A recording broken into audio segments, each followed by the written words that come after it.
అందరికీ నమస్కారం అండి. యూపీఎస్సీ సిరీస్లో భాగంగా ఈరోజు మీకు ఒక ఇన్స్పిరేషనల్ స్టోరీ మీకు చూపించాలని వచ్చేసాను.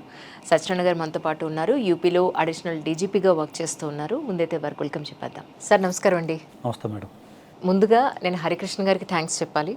మీలాంటి గొప్ప వ్యక్తిని, కష్టపడే తత్వం ఉన్న వ్యక్తిని ఒక మంచి ఇంటర్వ్యూ చేయగలిగే అవకాశం నాకు హరికృష్ణ గారు కల్పించినందుకు thank you so much sir. Once again నేను కూడా హరికృష్ణ గారికి ధన్యవాదాలు చెప్తాను madam. Thank you so much sir. మీ గురించి కొన్ని పేపర్లలో చూశాను, చదివినప్పుడు నేను అనుకున్నాను ఏంటంటే అయ్యో ఇంత మంచి వ్యక్తిని నేను ఇంకా ఇంటర్వ్యూ చేయలేదా అని అనిపించింది. సో అనుకోకుండా సార్ అలా మెసేజ్ చేయడం, నేను ఆయన్ని అడగడం, అయ్యో అదేంటి మన వాళ్ళే తెలిసిన వాళ్ళే అని ఆయన అనడం ఎంత సంతోషం అనిపించిందంటే ఒక ఇన్స్పిరేషనల్ జర్నీని ఈరోజు నేను మీకు అందించబోతున్నానని గర్వంగా చెప్పగలుగుతున్నాను. సార్ ఒక్కసారి మీ నేటివ్ ప్లేస్ గురించి చెప్తాం, ఎందుకంటే అది ఒక బయోగ్రఫీలా ఉంటుంది యాక్చువల్లీ. అవును మేడం. సార్ నేను పాములవాక విలేజ్లో పుట్టాను మేడం.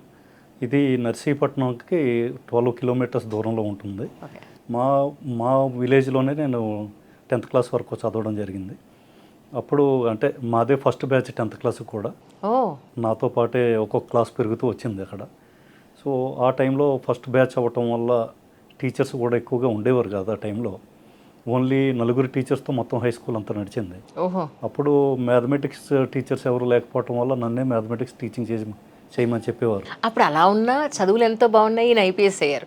ఇప్పుడు క్లాసుకి సబ్జెక్ట్కి ఒకళ్ళు ఉంటూ ఉన్న పిల్లల్లో ఎంత నెగ్లిజెన్సీ ఉంటుందంటే అంత నెగ్లిజెన్సీ ఉంటుంది. ఏం సార్, అవునా కదా? అవును మేడం. అంటే అప్పుడు చదువు చెప్పే టీచర్లు కానీ చదువుకునే పిల్లల్లో కానీ చదువుకోవాలన్న తపన అనేది ఉండేది. రెండోది ఏంటంటే ఒకటి నాకు ఎప్పుడు అనిపించేది మాతృభాష. నేను చిన్నప్పటి నుంచి తెలుగు మీడియంలో చదివాను. ఈవెన్ ఎంఏ వరకు కూడా తెలుగు మీడియంలో చదివాను. సో అంత తెలుగు మీడియంలో చదివినా కూడా నాకు ఇంగ్లీష్లో బాగా కమాండ్ వచ్చింది. కారణం ఏంటంటే ముందు మన భాష మీద మనకి పట్టు వస్తే మిగతా భాషల మీద ఆటోమేటిక్గా మనకి కమాండ్ వస్తుంది అనేసి నా ప్రగాఢమైన విశ్వాసం. సో ఆ విధంగా నా జర్నీ మొదలైంది మేడం. ఆ తర్వాత ఇంటర్మీడియట్ మాకు దగ్గరలో ఉన్న నర్సీపట్నంలో నేను చదవటం. ఇంటర్మీడియట్ నేను కొద్దిగా క్లాస్ బుక్స్ కన్నా బయట పుస్తకాలు ఎక్కువగా చదివేవాడిని. అంటే గాంధీజీ ఆటోబయోగ్రఫీలు, లేదంటే నెహ్రూ గురించి, సుభాష్ చంద్రబోస్ గురించి, ఇలా నేషనల్ లీడర్స్ ఆ టైపు ఫ్రీడమ్ ఫైటర్స్ ఎవరైతే ఉన్నారో వాళ్ళ మీద చదవడం నాకు కొద్దిగా ఇంట్రెస్ట్. ప్లస్ అవన్నీ పెయింటింగ్లు కూడా వేసేవాడిని. ఈ రవీంద్రనాథ్ ఠాగూర్ పెయింటింగు, గాంధీజీ పెయింటింగు, ఈ టైపు కొంత ఇంట్రెస్ట్, అటు ఎక్స్ట్రా కరిక్యులర్ యాక్టివిటీ ఎక్కువయ్యి నేను ఇంటర్మీడియట్లో ఫెయిల్ అయ్యాను మేడం. ఇప్పుడు ఐపీఎస్గా చేస్తున్న సార్ ఇంటర్మీడియట్ ఫెయిల్ అయ్యారని చెప్తున్నారు.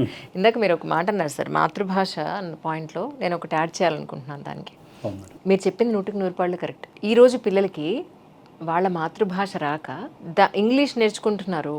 ఆ భాషని ఎగ్జాక్ట్గా మన భాషలో ఏమంటారంటే ట్రాన్స్లేట్ కూడా చేయలేకపోతున్నారు. ఇక ఆ భాష వచ్చినట్టు ఏమిటి లెక్క? ఇంగ్లీష్లో పోనీ వాళ్ళు తోపులు ఉంటున్నారంటే అది అటు ఉండట్లేదు, పోనీ మాతృభాష నేర్చుకుంటున్నారా పూర్తిగా అంటే ఇటు ఉండట్లేదు. రెండింటికి చెడ్డ రేవట్లాగా అనిపిస్తున్నారు నాకైతే. ఈ విషయంలో మీరేమంటారు సార్? మీరు అన్నది చాలా 100% కరెక్ట్ మేడం. ఎందుకంటే ఇప్పటికీ కూడా నేను స్కూల్స్తో బాగా అసోసియేట్ అయి ఉన్నాను. నేను మా ఊరు వెళ్ళినప్పుడు ప్రతిసారి కూడా స్కూల్ పిల్లలకి ఒక క్లాస్ తీసుకుంటాను. మా స్కూల్లో స్టూడెంట్స్ని 10th క్లాస్ చదివే స్టూడెంట్స్ని కూడా నేను సింపుల్ సెంటెన్సెస్ తెలుగులో చెప్పి ఇంగ్లీష్లో ట్రాన్స్లేట్ చేయమంటే చేయలేకపోతున్నారు. మరి ఇంకా వీళ్ళు ఇంగ్లీష్ మీడియంలో చదివి వాళ్ళు ఏం సాధిస్తున్నారు అన్నది నాకు అర్థం కావట్లేదు. అలాగే నేను ఇంగ్లీష్లో సెంటెన్సులు రాసి తెలుగులోకి మార్చమంటే అది మార్చలేకపోతున్నారు. సో అటు తెలుగు ఇటు ఇంగ్లీష్కి రెండింటికి చెడ్డ రేవడ్లాగా వీళ్ళు తయారవుతున్నారు మేడం. సో మీరు యాక్సెప్ట్ చేస్తారా? డెఫినెట్గా మేడం. ఎందుకంటే అభివృద్ధి చెందిన దేశాలన్నీ మనం గమనిస్తే, సపోజ్ లాస్ట్ టైం నేను ఒకసారి 4 years బ్యాక్ నేను జపాన్ వేరే అఫీషియల్ టూర్ మీద వెళ్ళడం జరిగింది. బాబు నన్ను ఫిజిక్స్కి సంబంధించిన బుక్ ఏదైనా ఉంటే మంచిగా తీసుకురమ్మని చెప్పాడు. నేను అక్కడ ఉన్న బుక్ షాపులు చాలా వెతికాను టోక్యోలో. వాళ్ళు అన్నీ జపనీస్లోనే ఉన్నాయి. ఈవెన్ ఐఫోన్ గురించి అడిగితే అది కూడా జపనీస్లోనే ఉంది. సో వాళ్ళ మాతృభాషలో వాళ్ళు అంత అభివృద్ధి చెందుతున్నారు. జర్మనీలో ఈ రోజు కూడా మనం పీజీ అడ్మిషన్ కావాలంటే జర్మన్ లాంగ్వేజ్ పాస్ అయితేనే మనం పీజీ అడ్మిషన్ ఇస్తారు. చూడండి. సో ఈ అభివృద్ధి చెందిన దేశాలు ప్యారిస్ అవనివ్వండి, జర్మనీ అవనివ్వండి, లేదా ఇటు మిగతా కంట్రీస్ కానీ జపాన్ లాంటి కంట్రీస్ కానీ, వీటన్నిటిలో కూడా వాళ్ళ మాతృభాషకి వాళ్ళ సంస్కృతికి ఇచ్చిన ఇంపార్టెన్స్ అంత ఇంత కాదు. ఇంకోటి కూడా సార్, ఇతర దేశాల వాళ్ళు, అవును మేడం, ఇతర భాషల వాళ్ళు తెలుగు మీదున్న ప్రేమాభిమానాలతోటి తెలుగును చదవడం, రాయడం, మాట్లాడడం ఎంతో అభిమానంగా నేర్చుకుంటున్నారు. వైజాగ్ సిపి ఉన్నారండి, ఆయన మన తెలుగువారు కాదు. కానీ ఆయన ఎంత బాగా ఆయన తెలుగు మాట్లాడితే ముద్దొస్తుంది నిజంగా. అంత చక్కగా సంబరపడతాం. అరే అసలు ఆయన భాషలో వచ్చి రాకపోయినా యాక్సెంట్లో భాష మొత్తం వచ్చి ఆయనకి. అవును. మీరు కూర్చోండి, మీరు చెప్పండి అని ఎంత గౌరవంగా మాట్లాడతారో ప్రతి ఒక్కరిని.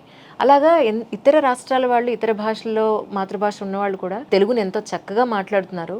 మన వాళ్ళకే ఏమైందో అర్థం కావట్లేదు. మనకి ఇది వ్యామోహం అనేది, ఇంగ్లీష్ వ్యామోహం చాలా ఎక్కువైంది. నిజం. మీరు చెబితే నమ్మరు మేడం, నేను అప్పుడు చదివింది 1983లో నేను 10th క్లాస్ చదివాను.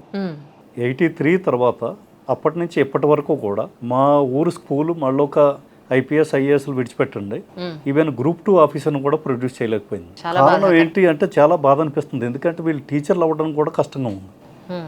వీళ్ళు ఇంగ్లీష్ మీడియంలో చదవటం, దేనికి రాకుండా మళ్ళీ ఊర్లో తిరిగి వ్యసనాలకు బారిన పడడం, ఇవంతా కూడా ఒక రకంగా మనం ఒక జనరేషన్ కోల్పోతున్నామేమో అనిపిస్తుంది. నిజం సార్, అబ్సల్యూట్లీ కరెక్ట్. అది బాగా బాధ కలిగించే విషయం. అవును మేడం, నేను ఇంటర్మీడియట్ ఫెయిల్ అయ్యినప్పుడు నేను చాలా ఇంటి దగ్గర కూర్చొని ఏడుస్తున్నాను. ఆ టైంలో మా నాన్న అమ్మ ఏమీ చదువుకోలేదు మేడం. సో మా నాన్న వ్యవసాయదారుడు. మా నాన్న నా దగ్గరికి వచ్చి, ఎందుకు ఏడుస్తున్నావు, ఎందుకు ఏదైనా తుఫాను ఏదో వచ్చి మన పంటలన్నీ కొట్టుకుపోతే మళ్ళీ మన కొత్త పంట వేసుకుంటామో కూర్చొని ఏడుస్తామా అని అడిగింది. సో ఇట్ టచ్డ్ మీ. అది నాకు ఎంత ప్రేరణ ఇచ్చిందంటే చాలా బాగా అనిపించింది. సో అప్పటి నుంచి చాలా మోటివేషన్తో చదవడం. కొన్ని రోజులు నేను ఇంటి నుంచి వెళ్ళిపోయి వైజాగ్ డాక్యార్డ్లో లేబర్ వర్క్ కొన్ని రోజులు చేసి. ఇంటి నుంచి చెప్పకుండా వెళ్ళిపోయారా? అంటే తర్వాత చెప్పాను, ముందు చెప్పకుండా వెళ్ళిపోయి సినిమా స్టోరీ మొత్తం మీది కూడా. వైజాగ్ డాక్యార్డ్లో లేబర్గా పనిచేశాను మేడం కొంతకాలం. 2 months పనిచేసేసరికి చాలా బాధ అనిపించింది నాకు. అప్పుడు సరే ఈ కష్టం ఏదో మనం చదువు మీద పెడితే మనం శిఖరాలకు చేరుకోవచ్చు అనిపించింది. సో వెంటనే తిరిగి వచ్చి మళ్ళీ పాస్ అయ్యి డిగ్రీ అనకాపల్లిలో చదివాను మేడం.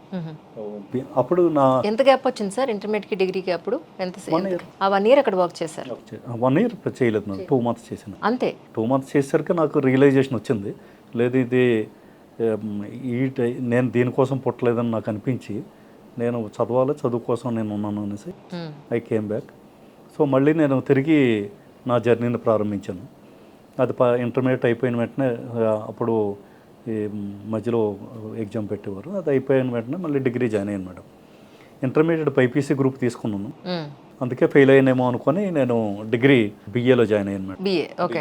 సో నాకు ఇష్టమైంది కూడా అదే అనిపించింది. ఎందుకంటే ఈ స్వాతంత్ర సమరయోధుల గురించి చదవటం, లేదా పెద్ద పెద్ద మహాత్ముల గురించి చదవటం, ఇది కొంత ఏదో ఒక తెలియని ఇంట్రెస్ట్ ఏదో నా లోపల ఉన్నట్టు అనిపించి ఆ BA నాకు బాగా ఫిచ్ అయింది మేడం. అయితే UPSC మీరు తెలుగులోనే రాసారా సార్? లేదు మేడం, నేను ఫస్ట్ ఇంగ్లీష్లోనే రాశాను.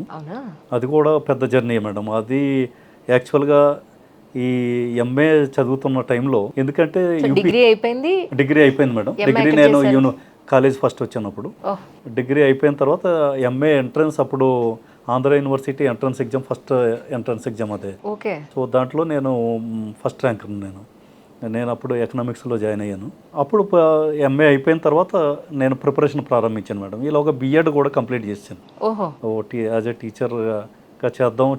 అప్పుడు మా ఏరియా మొత్తం ఉత్తరాంధ్ర అంతా కూడా టీచర్ ఉద్యోగం అంటే చాలా క్రేజ్ మేడం. అంటే కలెక్టర్ కన్నా టీచర్ ఉద్యోగానికి క్రేజ్ ఏమో అక్కడ. సో ఆ విధంగా వీళ్ళు ఎవరైనా పెళ్ళి అవ్వాలంటే నువ్వు ముందు టీచర్ అవ్వాలని. సో ఇదేదో ఒక ముందు అయిపోతే ఒక పెళ్లి కరువులు అవుతామని అనుకున్నాను. సో అప్పుడు టీచర్ ట్రైనింగ్ అయిపోయింది మేడం. తర్వాత MA జాయిన్ అయ్యాను. సో MA జాయిన్ అయిన తర్వాత కొంతకాలానికి తెలిసింది ఈ సివిల్ సర్వీస్ గురించి ఎలా చదవాలి ఏంటి అది. ఎలా తెలిసింది మీకు? యాక్చువల్గా నాకు 10th క్లాస్లో ఒక టీచర్, హిందీ టీచర్ వచ్చారు మేడం. ఆయన మొదట యాజ్ ఎ టీచర్ ఆయన మంచి మోటివేషనల్ టీచరే, హిందీ సబ్జెక్టు. అందరినీ అడిగేవారు, ఆయన పేరు B.A.V. వర్మ. సో అందరినీ ఆయన అడిగారు, స్టూడెంట్స్ని అందరినీ, నువ్వేమవుతావు అనేసి. ఒకరేమో యాక్టర్ అన్నారు, ఒకరేమో ఇంజనీర్ అన్నారు, ఒకరు డాక్టర్ అన్నారు. నేనేమో టీచర్ అవుతున్నాను. ఎందుకు అన్నారు. సార్ మీలాగా అవ్వాలని నాకు కోరిక సార్ అన్న. ఆయన మళ్ళీ తర్వాత ఆయన మైండ్లో అదేదో అనుకున్నారేమో. తర్వాత నేను ఇంటర్మీడియట్కి వెళ్ళడం, తర్వాత ఆయన 2-3 ఉత్తరాలు రాశారు నాకు. రాసి, నీ అంత తెలివైన కుర్రోడు ఈ టీచర్కి పరిమితం అవ్వకూడదు, కలెక్టర్ అవ్వాలి నువ్వు అని. కలెక్టర్ ఎలా కావాలో ఆయనకి తెలీదు, ఎలా కావాలో ఆ కళ కూడా నాకు ఎలా సాకారం చేసుకోవాలో నాకు కూడా తెలియదు. ఉత్తరాంధ్రలో ఎలగవ్వాలో అనేది బాగా ఫేమస్ అండి. మీకు ఆ భాష మాత్రం అలాగే ఉంది. So nice to know that. ఎందుకంటే ఒక్కొక్క జిల్లాకి ఒక్కొక్క యాక్సెంట్ ఉంటుంది, అవును మేడం, ఒక్కొక్క మాండలిక ఉంటుంది, వాళ్ళకి అది మాత్రం చాలా స్పష్టంగా అర్థమవుతుంది. Right right. సో ఆ ఫ్లేవర్ అయితే నాకు పోలేదు మేడం. సో అది అయిన తర్వాత నేను సరే ఆయన 2-3 ఉత్తరాలు రాయటం, తర్వాత అది ఎక్కడో మైండ్లో ఫిక్స్ అయింది. మధ్యలో నేను ఎంఆర్ఓ ఆఫీస్కి వెళ్ళడం, ఏదో కాస్ట్ సర్టిఫికేట్ కోసం, దీనికోసం ఇన్కమ్ సర్టిఫికేట్ కోసం వెళ్ళడం, అక్కడ పడిన బాధలు వేరే రకంగా ఉండేది. సైకిల్ మీద వెళ్ళేవాళ్ళమే, వెళ్ళి కోట ఊరట్లు వెళ్ళి అక్కడికి వెళ్ళి ఎంఆర్ఓ ఆఫీస్ చుట్టూ ఈరోజు కుదరదు, ఎల్లుండి రండి, రేపు రండి అంటే ఆ 2 రోజులు అక్కడ ఉండిపోయి ఆ సర్టిఫికేట్ తీసుకోవడానికి వాళ్ళు ఎన్ని రకాలుగా బాధలు పెట్టేవారో అదంతా కూడా తెలిసేది. ఇన్నాళ్ళైనా ఇప్పుడు పరిస్థితి అలాగే ఉంది సార్. అవును మేడం. గవర్నమెంట్ ఆఫీసెస్లో పరిస్థితి, ఈరోజు నేను మీ సేవ ఆఫీస్కి వెడితే అడ్రస్ ఏదో మార్చాలని పెడితే మీరు నమ్మరు, అక్కడ కూర్చునే కుర్చీ ఎంత మురికి పట్టిపోయిందంటే కూర్చుంటే రోగం వస్తుందేమో అన్నలా ఉంది. అండ్ మరోవర్ ఆ కళ్ళు ఇలా పెడతారు కదా, ఐబాల్ స్కానర్కి పెడతారు, అది ఎంత మట్టి పట్టిపోయిందని నా ఫోన్లో మీకు చూపిస్తాను, ఫోటో కూడా తీశాను నేను. అంత పాడైపోయింది. మీరు కళ్ళు ఒక 5 నిమిషాలు అలా పెట్టి ఉంచాలంటే అసలు ఆ కళ్ళకి ఏ ఇన్ఫెక్షన్ వచ్చేస్తుందో అన్నంత దారుణంగా ఉంది అది. అంటే ఒక చిన్న మైన్యూట్ పాయింట్ కూడా మనం గొప్పగా చేయలేకపోతున్నాం. ఎన్ని గవర్నమెంట్లు మారినా, నేను ఒకసారి మీ సేవ కడితే 3 గంటలు 4 గంటలు అయిపోయి, అసలు సింగిల్ విండో సిస్టమ్ ఎందుకు పెట్టరు వీటన్నింటికిను? ఇంతింత సమయాలు, ఇన్ని గంటలు, ఎనర్జీ, టైం, వీళ్ళందరూ పైగా మనం ఏదో వాళ్ళ ఆస్తులు మనకు రాసిస్తున్నట్టు ఫీల్ అవుతుంటారు వాళ్ళు. ఎంత దారుణం అండి, చాలా దారుణం నిజంగా. అంటే గవర్నెన్స్ లో పెద్దగా అంత మార్పు, ఇంత టెక్నాలజీ వచ్చిన తర్వాత కూడా అవును, ఇప్పటికీ మనకు అంత మార్పు రాలేదు. మొన్న మా అక్కడ ఇంకొక సివిల్ సర్వెంట్ ఎవరో జర్మనీలో వర్క్ చేస్తున్నాయన అన్నారు, అంజలి మన దగ్గర వెహికల్ ఇలా పెడుతుంటే టోల్ గేట్ దగ్గర ఆపి ఇలా పెట్టి స్కానరు ఇలా చేస్తారు కదా, వెహికల్ ఇలా వెళ్ళిపోతుంటేనే స్కాన్ చేసేస్తారు, అసలు ఎక్కడ మనం ఆపాల్సిన పని లేదు అని చెప్తుంటే ఇంకా ఎప్పుడు మారుతాం మనం అని అనిపిస్తుంది నాకు నిజంగా. మీరు చెప్పండి సార్ ప్లీజ్. ఆ తర్వాత ఎంఏలో ఉన్నప్పుడు నేను సివిల్ సర్వీస్కి ప్రిపరేషన్ ప్రారంభించాను మేడం. ఒకటి నేను పల్లెటూరు నుంచి రావటం, నాకు ఎవరు గైడెన్స్ అనేది ఏమీ లేకపోవటం, కొంత ఆర్థికమైన ఇబ్బందులు ఇవన్నీ ఉండేవి. బట్ లైబ్రరీలో కూర్చొని చదువుతున్నప్పుడు నా పక్కన చాలామంది వాళ్ళంతా ప్రిపేర్ అయ్యేవారు. ఆ టైంలో ఆంధ్ర యూనివర్సిటీలో అది ఒక రకమైన సివిల్ సర్వీసెస్ మూమెంట్ టైప్లో ఉండేది. సో చాలామంది పెద్ద పెద్ద పుస్తకాలు ఇంగ్లీష్లో అప్పుడే బాగా ప్రిపేర్. Yes madam. సో బాగా ప్రిపేర్ అవుతూ ఉండేవారు. నేను ఒకే ఒక గైడ్ తీసుకొని నేను బాగా ప్రిపేర్ అయ్యాను మేడం. ఆ టైంలో చదివాను బాగా. నాకే చిన్నప్పటి నుంచి ఏంటంటే సబ్జెక్ట్ని ఇష్టంగా చదివేవాడిని.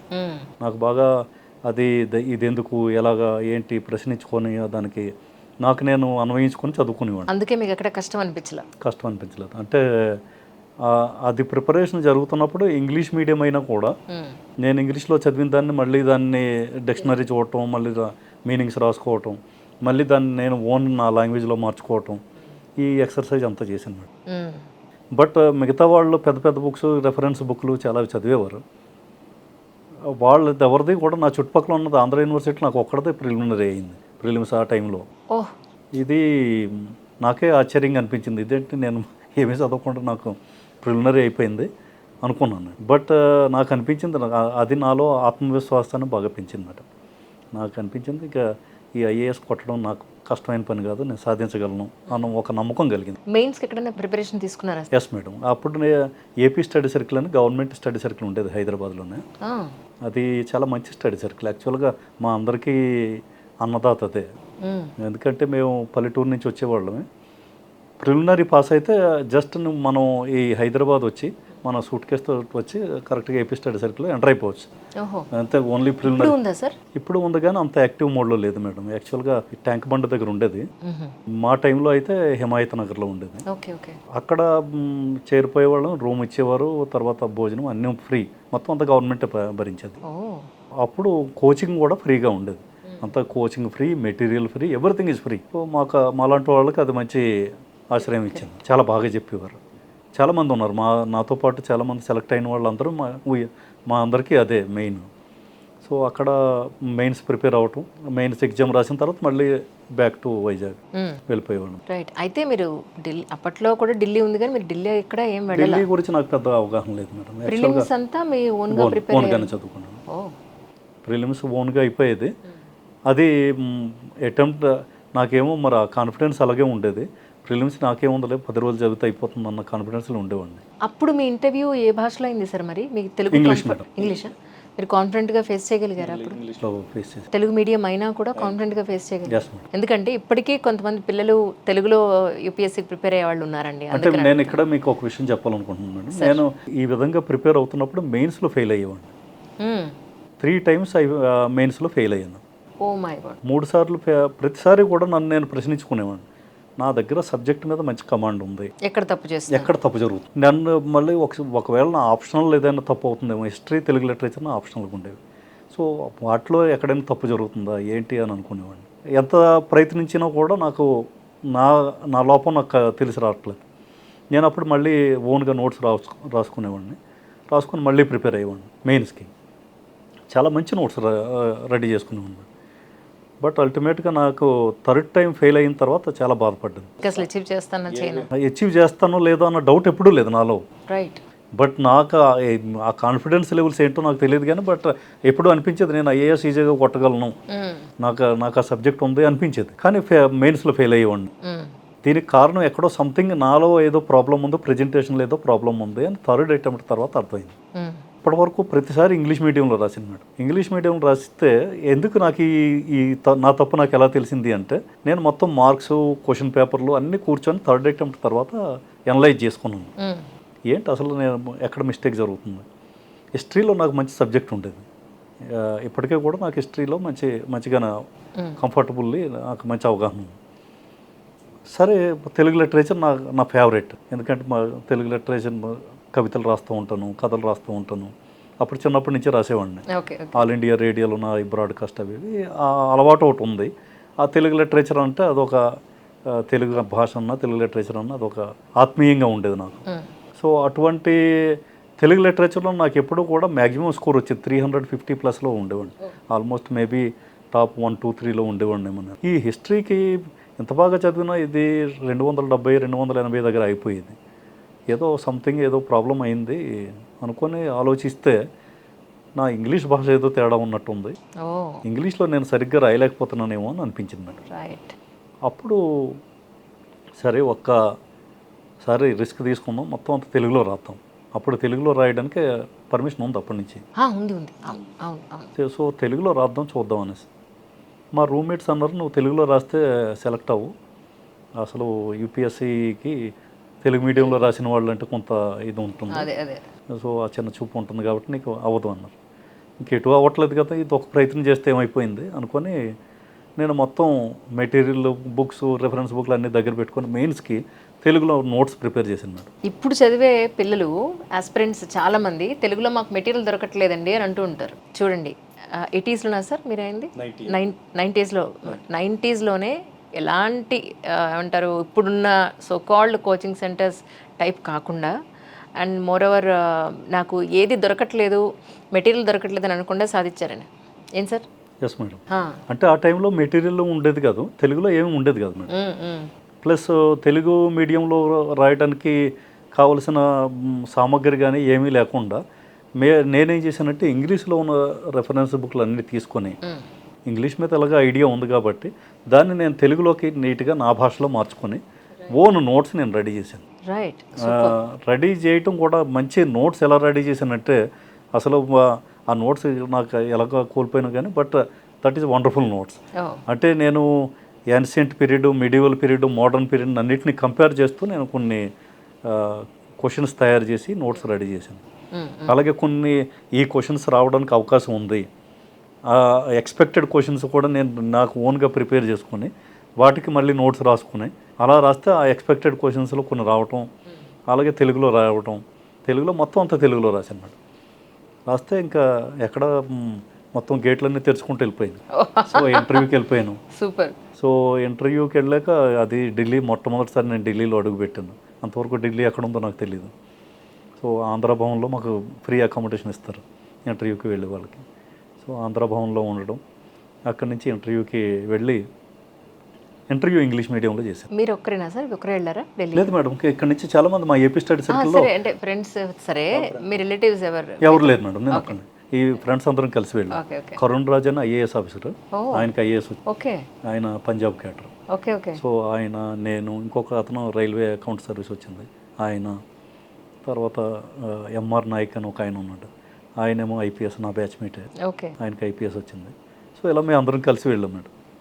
ఆ తర్వాత ఇంగ్లీష్ మీడియంలోనే అందరూ అన్నారు ఇంటర్వ్యూ మాత్రం తెలుగులో కాదు ఇంగ్లీష్లో చేయమంటే ఇంగ్లీష్లోనే చేశాను. ఇంగ్లీష్లో బాగా జరిగింది, బట్ మరీ ఎక్స్ట్రాడినరీ మార్క్స్ కాకుండా యావరేజ్ మార్క్స్ వేశారు. ఫైనల్గా బయటకు వచ్చేసరికి ఐపీఎస్ వచ్చింది మేడం. సో నైస్ అండి. సో ఆ తర్వాత మళ్ళీ వితౌట్ ప్రిపరేషను మేము అప్పుడు ఎన్పిఏ ట్రైనింగ్లో ఉన్నాం, ఐపీఎస్ ట్రైనింగ్లో ఉండగా మళ్ళీ నెక్స్ట్ అటెంప్ట్ కూడా అవునా ఐఏఎస్ కోసం. ఓకే సో ఆ టైంలో ఏమీ ప్రిపరేషన్ లేకుండా తెలుగులో మొత్తం అంతా తెలుగులో రాసి ఈ ఐపీఎస్ వచ్చిన దానికన్నా అప్పుడు మెయిన్స్లో ఎక్కువ మార్కులు వచ్చాయి మేడం నాకు. ఓకే బట్ ఇంటర్వ్యూలో బాగా తగ్గించారు. ఇంటర్వ్యూ మొత్తం పీసీ హోతా బోర్డు అని ఒకటి ఉండేది, ఆయనకి ఆంధ్ర వాళ్ళు ఎవరు వెళ్ళినా కూడా నెగిటివ్ మార్క్స్ వేసేవారు. అది ఉందా ఫీలింగ్ బాగా ఎక్కువ ఉండేది, యాంటీ ఆంధ్ర ఫీలింగ్. సో దాంట్లో మేము బుక్ అయిపోయాం, చాలామంది బుక్ అయ్యాం ఆ టైంలో. సో ఇలా జరిగింది. సో ఫైనల్లీ ఐపీఎస్లో సెటిల్ అయ్యారు. యూపీ క్యాడర్ వచ్చింది. Yes sir yes sir. UP మొట్టమొదటిసారి నేను యూపీ చూడడం కూడా అదే మొదటిసారి నా జీవితంలో. మీరు కొత్తగా అక్కడికి వెళ్ళినప్పుడు యూపీ అప్పుడు ఎలా ఉండేది సార్, ఇప్పుడు ఎలా ఉంది యాక్చువల్లీ అంటే ఏం చెప్తారు? అంటే మేము నాకు మొట్టమొదటిసారి అక్కడికి వెళ్ళినప్పుడు మాకు మొరాదాబాద్లో పోలీస్ ట్రైనింగ్ కాలేజ్ ఉంది మేడం, అక్కడ ట్రైనింగ్ జాయిన్ అయ్యాం. ఆ టైంలో విపరీతమైన చలి, చలికి ఎప్పుడు అలవాట్లేదు ఈ కోస్టల్ ఆంధ్ర వాళ్ళు. సో చలికి విపరీతమైన చలి, 2-3 లేయర్లు డ్రెస్ చేసుకుంటే తప్ప పని అయ్యేది కాదు, అయినా కూడా వణికి పుట్టింది. ప్లస్ వాళ్ళ భోజనం కూడా ఉదయాన్నే జిలేబీలు తినేవారు, ఈ జిలేబీలు తినే అలవాట్లేదు. తర్వాత కచోడీలని అవని పరాఠాలు బాగా ఎక్కువ పరాఠా తినేవాడు. సో నెయ్యి ఈ పరాఠా మనకు అలవాట్లేదు, ఇడ్లీ సాంబార్ తినేవాడు ఇది. సో కొంత ఇబ్బంది అనిపించింది. అలాగే సన్నబడిపోయారా సార్ ఇలాగా? మొదటి నుంచి ట్రైనింగ్ నుంచి ఇప్పుడు అలాగా అడ్జస్ట్ అయ్యాను మేడం. నా ఫస్ట్ పోస్టింగ్ ఆగ్రాలో ఏఎస్పీగా జాయిన్ అయ్యాను. సో ఏఎస్పీగా జాయిన్ అయినప్పుడు ఒకటి భాష, ఒకటి పబ్లిక్తో డీల్ చేయటం, దాన్ని ఆగ్రా ఏరియా మొత్తం అంతా కూడా బ్రిడ్జ్ భాష ఉంటుంది, బ్రిడ్జ్ భాష మేడం, లోకల్ డైలెక్ట్. సో అది లోకల్ డైలెక్ట్ కొంత ఇబ్బంది అయ్యేది. తర్వాత ఈ ఆగ్రాలో లేదా మొత్తం యూపీలో కూడా ఒక కల్చర్ ఏముంటుందంటే చాలా అగ్రెసివ్గా ఉండేవారు ప్రజలు. ఏదైనా వెహికల్తో యాక్సిడెంట్ అయితే యాక్సిడెంట్ చేసిన వెహికల్ని రోడ్డు మీద నిప్పంటించేవారు. సో ఆ type law and order problem చాలా ఎక్కువగా ఉండేది. మేము ఇటువంటి సంఘటనలు జరగకుండా ఉండాలంటే ఏం చేయాలని బాగా పటిష్టమైన ప్లాన్ చేసుకొని నేను మొత్తం మా టీంని పెట్టి ఎక్కడ యాక్సిడెంట్ అయినా కూడా ఇమీడియట్ రెస్పాన్స్ సిస్టమ్ పెట్టి సో మొత్తానికి రికార్డ్ చేయడం. తర్వాత ఆ టైపు ఘటనలు ఎక్కడైనా జరిగితే వెంటనే వాళ్ళ మీద కేసులు అవి బుక్ చేసి వాళ్ళని అరెస్ట్ చేయడం, వీటన్నిటి వల్ల కొంత కంట్రోల్ చేసాం బాగానే. ఆ టైంలో ఆగ్రాకు దగ్గరలో బవరియా గ్యాంగ్ అని ఉండేది మేడం. బవరియా గ్యాంగ్ ఈ మేవాట్ రాజస్థాన్ ఉంది కదా, మేవాట్, భరత్పూర్, ఈ ఏరియాస్ నుంచి ఈ బవరియాస్ అని ఒక ట్రైబల్ టైపు గ్రూప్స్, వాళ్ళు ఏమంటారంటే క్రిమినల్ గ్యాంగ్స్. వాళ్ళు ఏ ఇంట్లోకి అటాక్ చేస్తే వాళ్ళు ఏం చేసేవారంటే విలేజ్లో కానీ టౌన్లో కానీ అవుట్స్కట్స్లో ఉన్న ఇల్లుని వాళ్ళు ముందు సెర్చ్ చేసేవారు. సెర్చ్ చేసుకుని దాన్ని టార్గెట్ చేసి ఆ ఇంటి మీద ఎర్లీ అవర్స్లో అటాక్ చేసేవారు. మంచి నిద్రలో ఉంటారు కదా, నిద్రలో ఉంటారు. ఆ టైంలో అటాక్ చేయడం ఏంటంటే ఆ ఇంట్లో పసిపిల్లలను కూడా విడిచిపెట్టేవారు కాదు. మొత్తం ఇంట్లో ఎంతమంది ఉంటే అంతమందిని చంపేసి ఉన్నది ఉన్నట్టు పట్టుకెళ్ళిపోవడం కాదు మేడం, ఇంట్లో ఏముంటే వెంటనే అక్కడ కిచెన్లో పెట్టి స్టవ్ మీద వంట చేసుకొని భోజనం చేసి మొత్తం అక్కడే వాళ్ళ లెటర్ని కూడా వెళ్ళిపోయేవారు madam. So that is their style. అంటే వాళ్ళ ఎంత ప్రాబ్లం ఉండేదంటే మాకు ఈ చాలా ఎక్కువ ఎప్పుడు ఎక్కడ ఇటువంటి ఇన్సిడెంట్ జరిగినా చాలా ఇబ్బంది పడేవాడు. సో వాళ్ళని పట్టుకోవడం కూడా చాలా డిఫికల్ట్ మేడం, ఎందుకంటే వాళ్ళ పేర్లు మార్చుకునేవారు. ఈ సంఘటన అయిన తర్వాత మళ్ళీ నెక్స్ట్ సంఘటన వేరే పేరుతోటి వెళ్ళిపోయేవాడు. వాళ్ళ ఫోటోలు ఎక్కడా లేవు, వాళ్ళకి సంబంధించిన డాక్యుమెంట్స్ లేవు. సో దాంతో మేము చాలా కష్టపడాల్సి వచ్చింది. సో ఒకసారి ఇటువంటి పెద్ద సంఘటన ఒకటి జరిగింది నా ఏరియాలో, నేను ఏఎస్పీకి పనిచేస్తున్న ఏరియాలో పెద్ద ఘటన ఒకటి జరిగింది. ఇలాగే ఆ ఇంట్లో ఒక 8 మందిని చంపేశారు. 8 మందినే? అప్పుడు నాకు అనిపించింది దీన్ని చాలా చేయాలి అని. అప్పుడు ఏం చేసినట్టే నాతో పాటు ఉన్న ఇన్స్పెక్టర్ ఆ టీంని అంతా తీసుకొని ప్లెయిన్ క్లోత్స్లో ఒక ప్లెయిన్ వెహికల్ తీసుకొని వాళ్ళ విలేజ్ ఆజాద్ నగర్ అని ఉంది, ఇప్పటికీ నాకు ఆ పేరు గుర్తు. ఆజాద్ నగర్ అని ఒక విలేజ్ ఉండేది రాజస్థాన్లో. ఆ విలేజ్ అవుట్స్కట్స్లో మేము ఒక 10 రోజులు క్యాంప్ వేసాం. ఆ విలేజ్ సర్పంచ్ ఎవడో ఏంటి అవన్నీ తెలుసుకొని సర్పంచ్ బయట రాగానే వాడిని లోపల వేసేద్దామని ప్లాన్ వేసాం. సో ఒకరోజు వాడు బైక్ మీద ఇద్దరు సర్పంచ్ ప్లస్ వాటితో పాటు ఇంకొక ఆయన బైక్ లోనా టైప్ వెహికల్ మీద వస్తుంటే మాకు ఇన్ఫర్మేషన్ వచ్చి వెంటనే వాళ్ళిద్దరిని పట్టుకొని మేము పోలీస్ స్టేషన్ తీసుకొచ్చాం యూపీకి. అప్పుడు సర్పంచ్ అంటే ఇట్ ఈజ్ పెద్ద మ్యాటర్, వాళ్ళ విలేజ్ వాళ్ళందరికీ ప్రెస్టీజ్ ఇష్యూ, వాడే వాళ్ళందరినీ ప్రొటెక్ట్ చేస్తున్నాడు.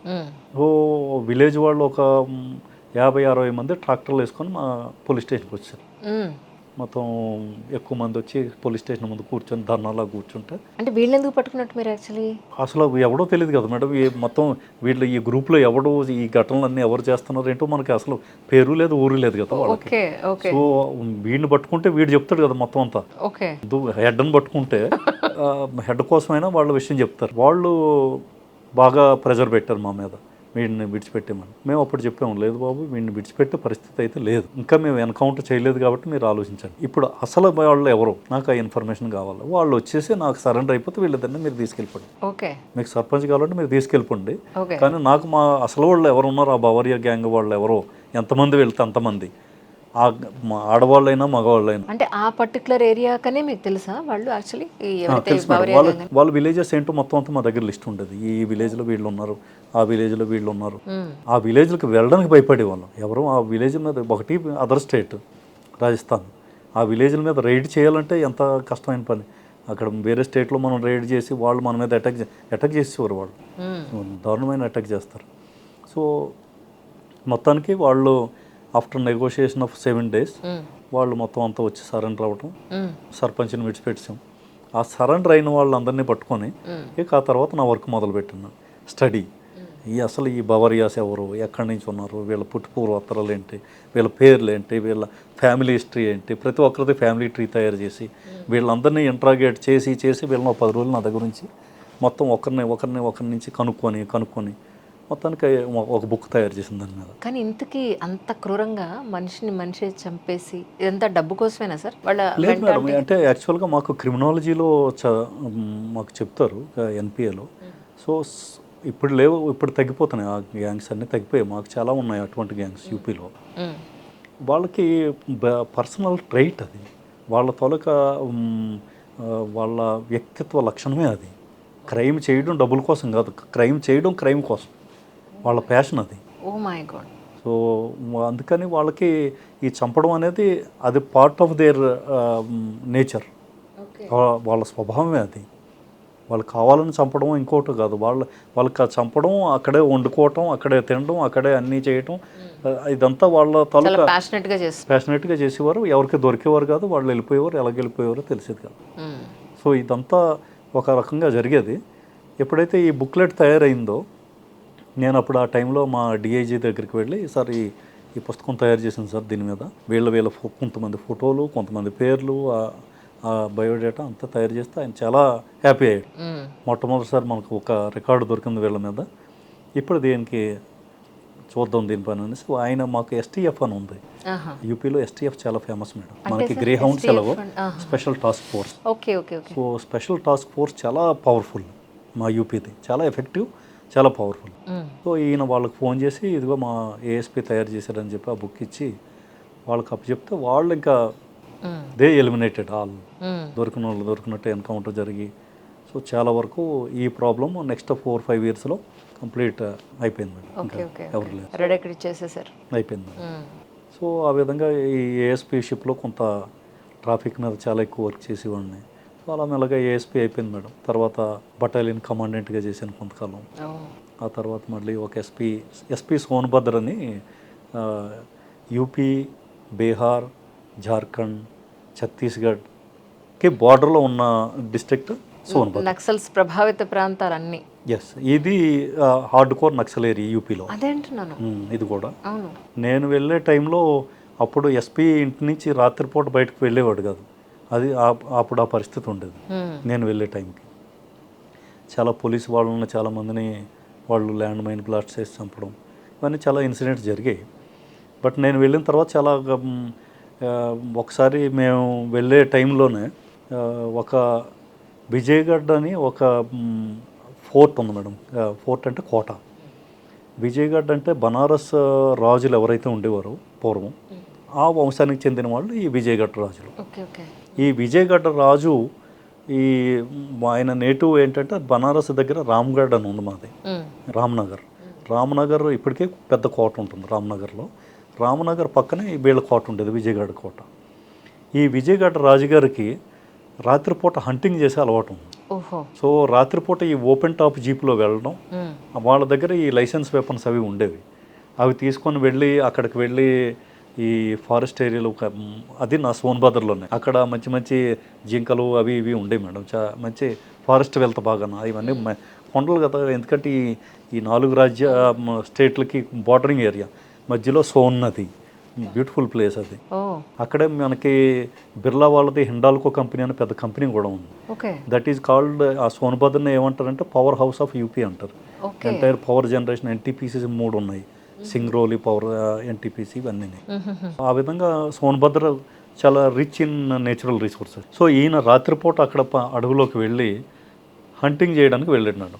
ఈయన ఫైరింగ్ చేసేట, ఫైరింగ్ చేస్తే అట్నుంచి నక్సల్స్ ఏమనుకున్నారంటే ఈయన మనం పోలీసులు వచ్చారు మన మీద అటాక్ చేశారు అనుకొని దే ఫైర్. ఈయన స్పాట్ డెడ్. ఒకే ఒక్క బుల్లెట్ తగిలింది మేడం. ఆ ఒక్క బుల్లెట్తోనే he is no more. So రాత్రిపూట అది అడవిలో కొండ మీద జరిగింది ఈ ఇన్సిడెంట్. మరి ఇప్పుడు రాత్రిపూట అప్పటికే ఇన్ఫర్మేషన్ తెలిసి మా హెడ్ క్వార్టర్కి అందరికీ చెప్పడం జరిగింది. కానీ అప్పట్లో ఇంకా ఈ కింగ్డమ్లు ఈ అలవాట్లు ఉన్నాయి మేడం, ఇంకా ఉన్నాయి, ఇప్పటికే ఉన్నాయి. వాళ్ళు అలవాటు ఉంది వీళ్ళకి. సో మొత్తానికి ఆ రాత్రిపూట మొత్తం ఫోర్స్ని తీసుకొని నేను అక్కడికి వెళ్ళి ఆయన బాడీని రికవరీ చేసి తీసుకొచ్చాము. ఆ తర్వాత ఇంకా నక్సల్స్ మీద చాలా వర్క్ చేయడం జరిగింది. చాలా వర్క్ చేసి నక్సల్స్ ఫ్యామిలీస్ని కలవటం, వాళ్ళని సరెండర్ అయ్యేటట్టు చేయటం, సరెండర్ చేయించి మొత్తం పీపుల్స్ వార్ గ్రూప్ మా సోన్భద్రలో ఎంత ఉండేదో మొత్తం యూనిట్ అంతా నా ముందు సరెండర్ అవ్వడం జరిగింది. ఆ తర్వాత వీళ్ళ ఫ్యామిలీస్ తోటి నక్సల్స్ తోటి మాట్లాడి వాళ్ళ నుంచి చాలా విషయాలు తెలుసుకొని నేను నక్సలిజం మీద ఒక బుక్ కూడా రాశాను madam. So naxalism and society అని ఇంగ్లీష్లో రాశాను. సో ఆ బుక్ ఒకటి బాగా యూజ్ఫుల్ బుక్కే నక్సలిజం మీద హ్యాండిల్ చేయడం.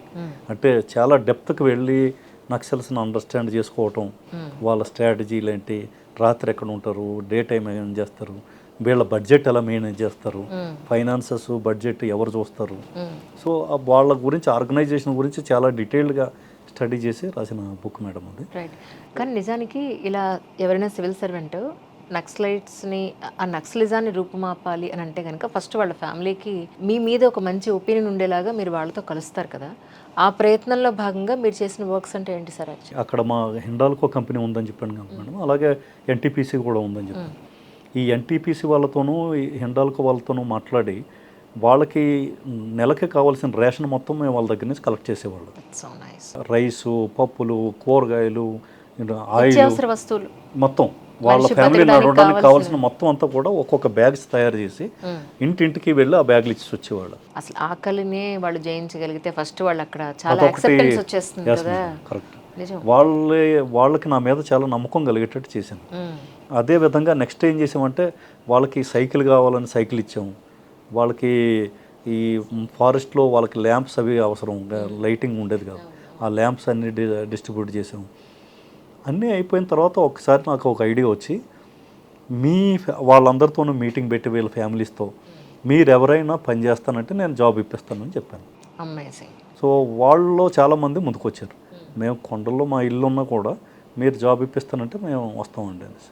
అప్పుడు ఈ హిండాల్కో కంపెనీతో మాట్లాడితే వాళ్ళు తీసుకురండి సార్, మనం ఇద్దాం, వాళ్ళకి తగిన జాబ్ మనం ఇద్దాం, వాళ్ళకి ఈ వర్కర్స్ క్వార్టర్స్ కూడా మనం అలవాటు చేద్దాం అనేసి వాళ్ళు చెప్పారు.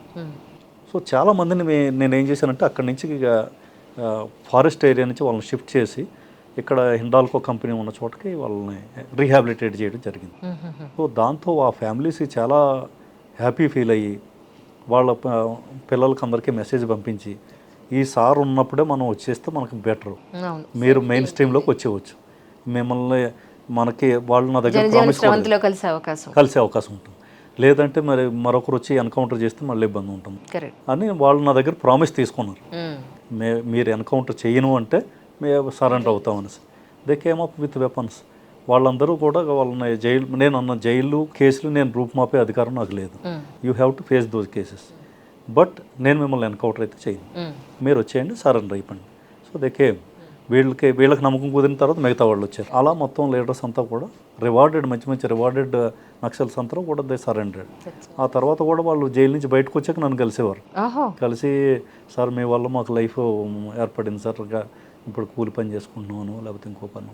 కానీ వాళ్ళని మీరు మాట్లాడి వాళ్ళ జీవితాల గురించి తెలుసుకున్నప్పుడు వాట్ వాజ్ ద రీజన్ అండి? వాళ్ళు నక్సల్స్లోకి, ఈ నక్సలిజంలోకి రావాల్సిన అవసరం ఏం పడింది? వాళ్ళకి మ్యాక్సిమం పర్సనల్ గ్రీవెన్సెస్ మేడం. ప్రతి ఒక్కరికి కూడా వ్యక్తిగతమైన బాధలు ఉంటాయి. సపోజ్ మా సోన్భద్ర విషయం అయితే తీసుకుంటే అక్కడ ఒకటి ఈ కొండల మధ్యన చెరువులు ఉండేవి, మంచి మంచి చెరువులు ఉండేవి, పాండ్స్. ఈ చెరువుల్లో చేపలు ఉంటాయి.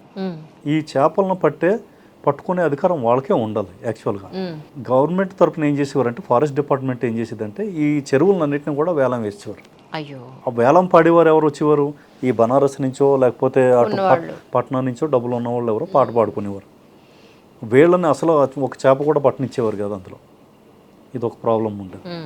అదేవిధంగా ఈ అణచివేత, ఒక మాటలో చెప్పాలంటే అదేవిధంగా మహువా పేడ్ అని ఉంటుంది, మహువా ట్రీస్.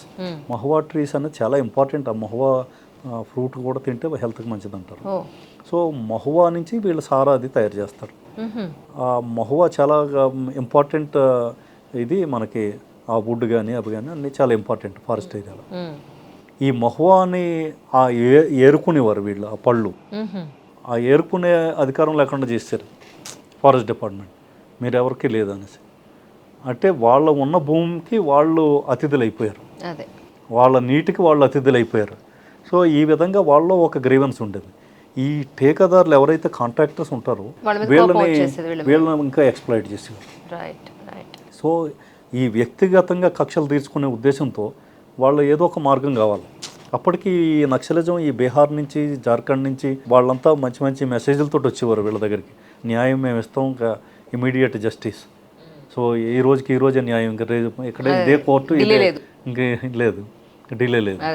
సో కోర్టులకు వెళ్తే మాత్రం సంవత్సరాలు మనం ఉంటాం లేదు తెలియదు. తర్వాత మన కళ్ళ ముందు మనకు న్యాయం జరుగుతుంది అంటే ఇంకా అంతకు మించిన సంతోషం ఏంటి? ఇంకేముంటుంది. కరెక్ట్. సో ఆ విధంగా వీళ్ళు దాని వైపు అట్రాక్ట్ అయ్యారు మేడం. ఇక అక్కడి నుంచి రోహతాస్ అని ఉంది ఈ జార్ఖండ్లో. ఈ రోహతాస్ పహాడి, అక్కడ కొండల్లోకి వెళ్ళి వీళ్ళు ట్రైనింగ్ పొందటం. Slowly they inducted into naxalism. ఇప్పుడు ఎలా ఉంది సార్? ఇప్పుడు లేదు మేడం. ఇప్పుడు మాది నా టైంలో పీడబ్ల్యూజీ మొత్తం అంతమైపోయింది.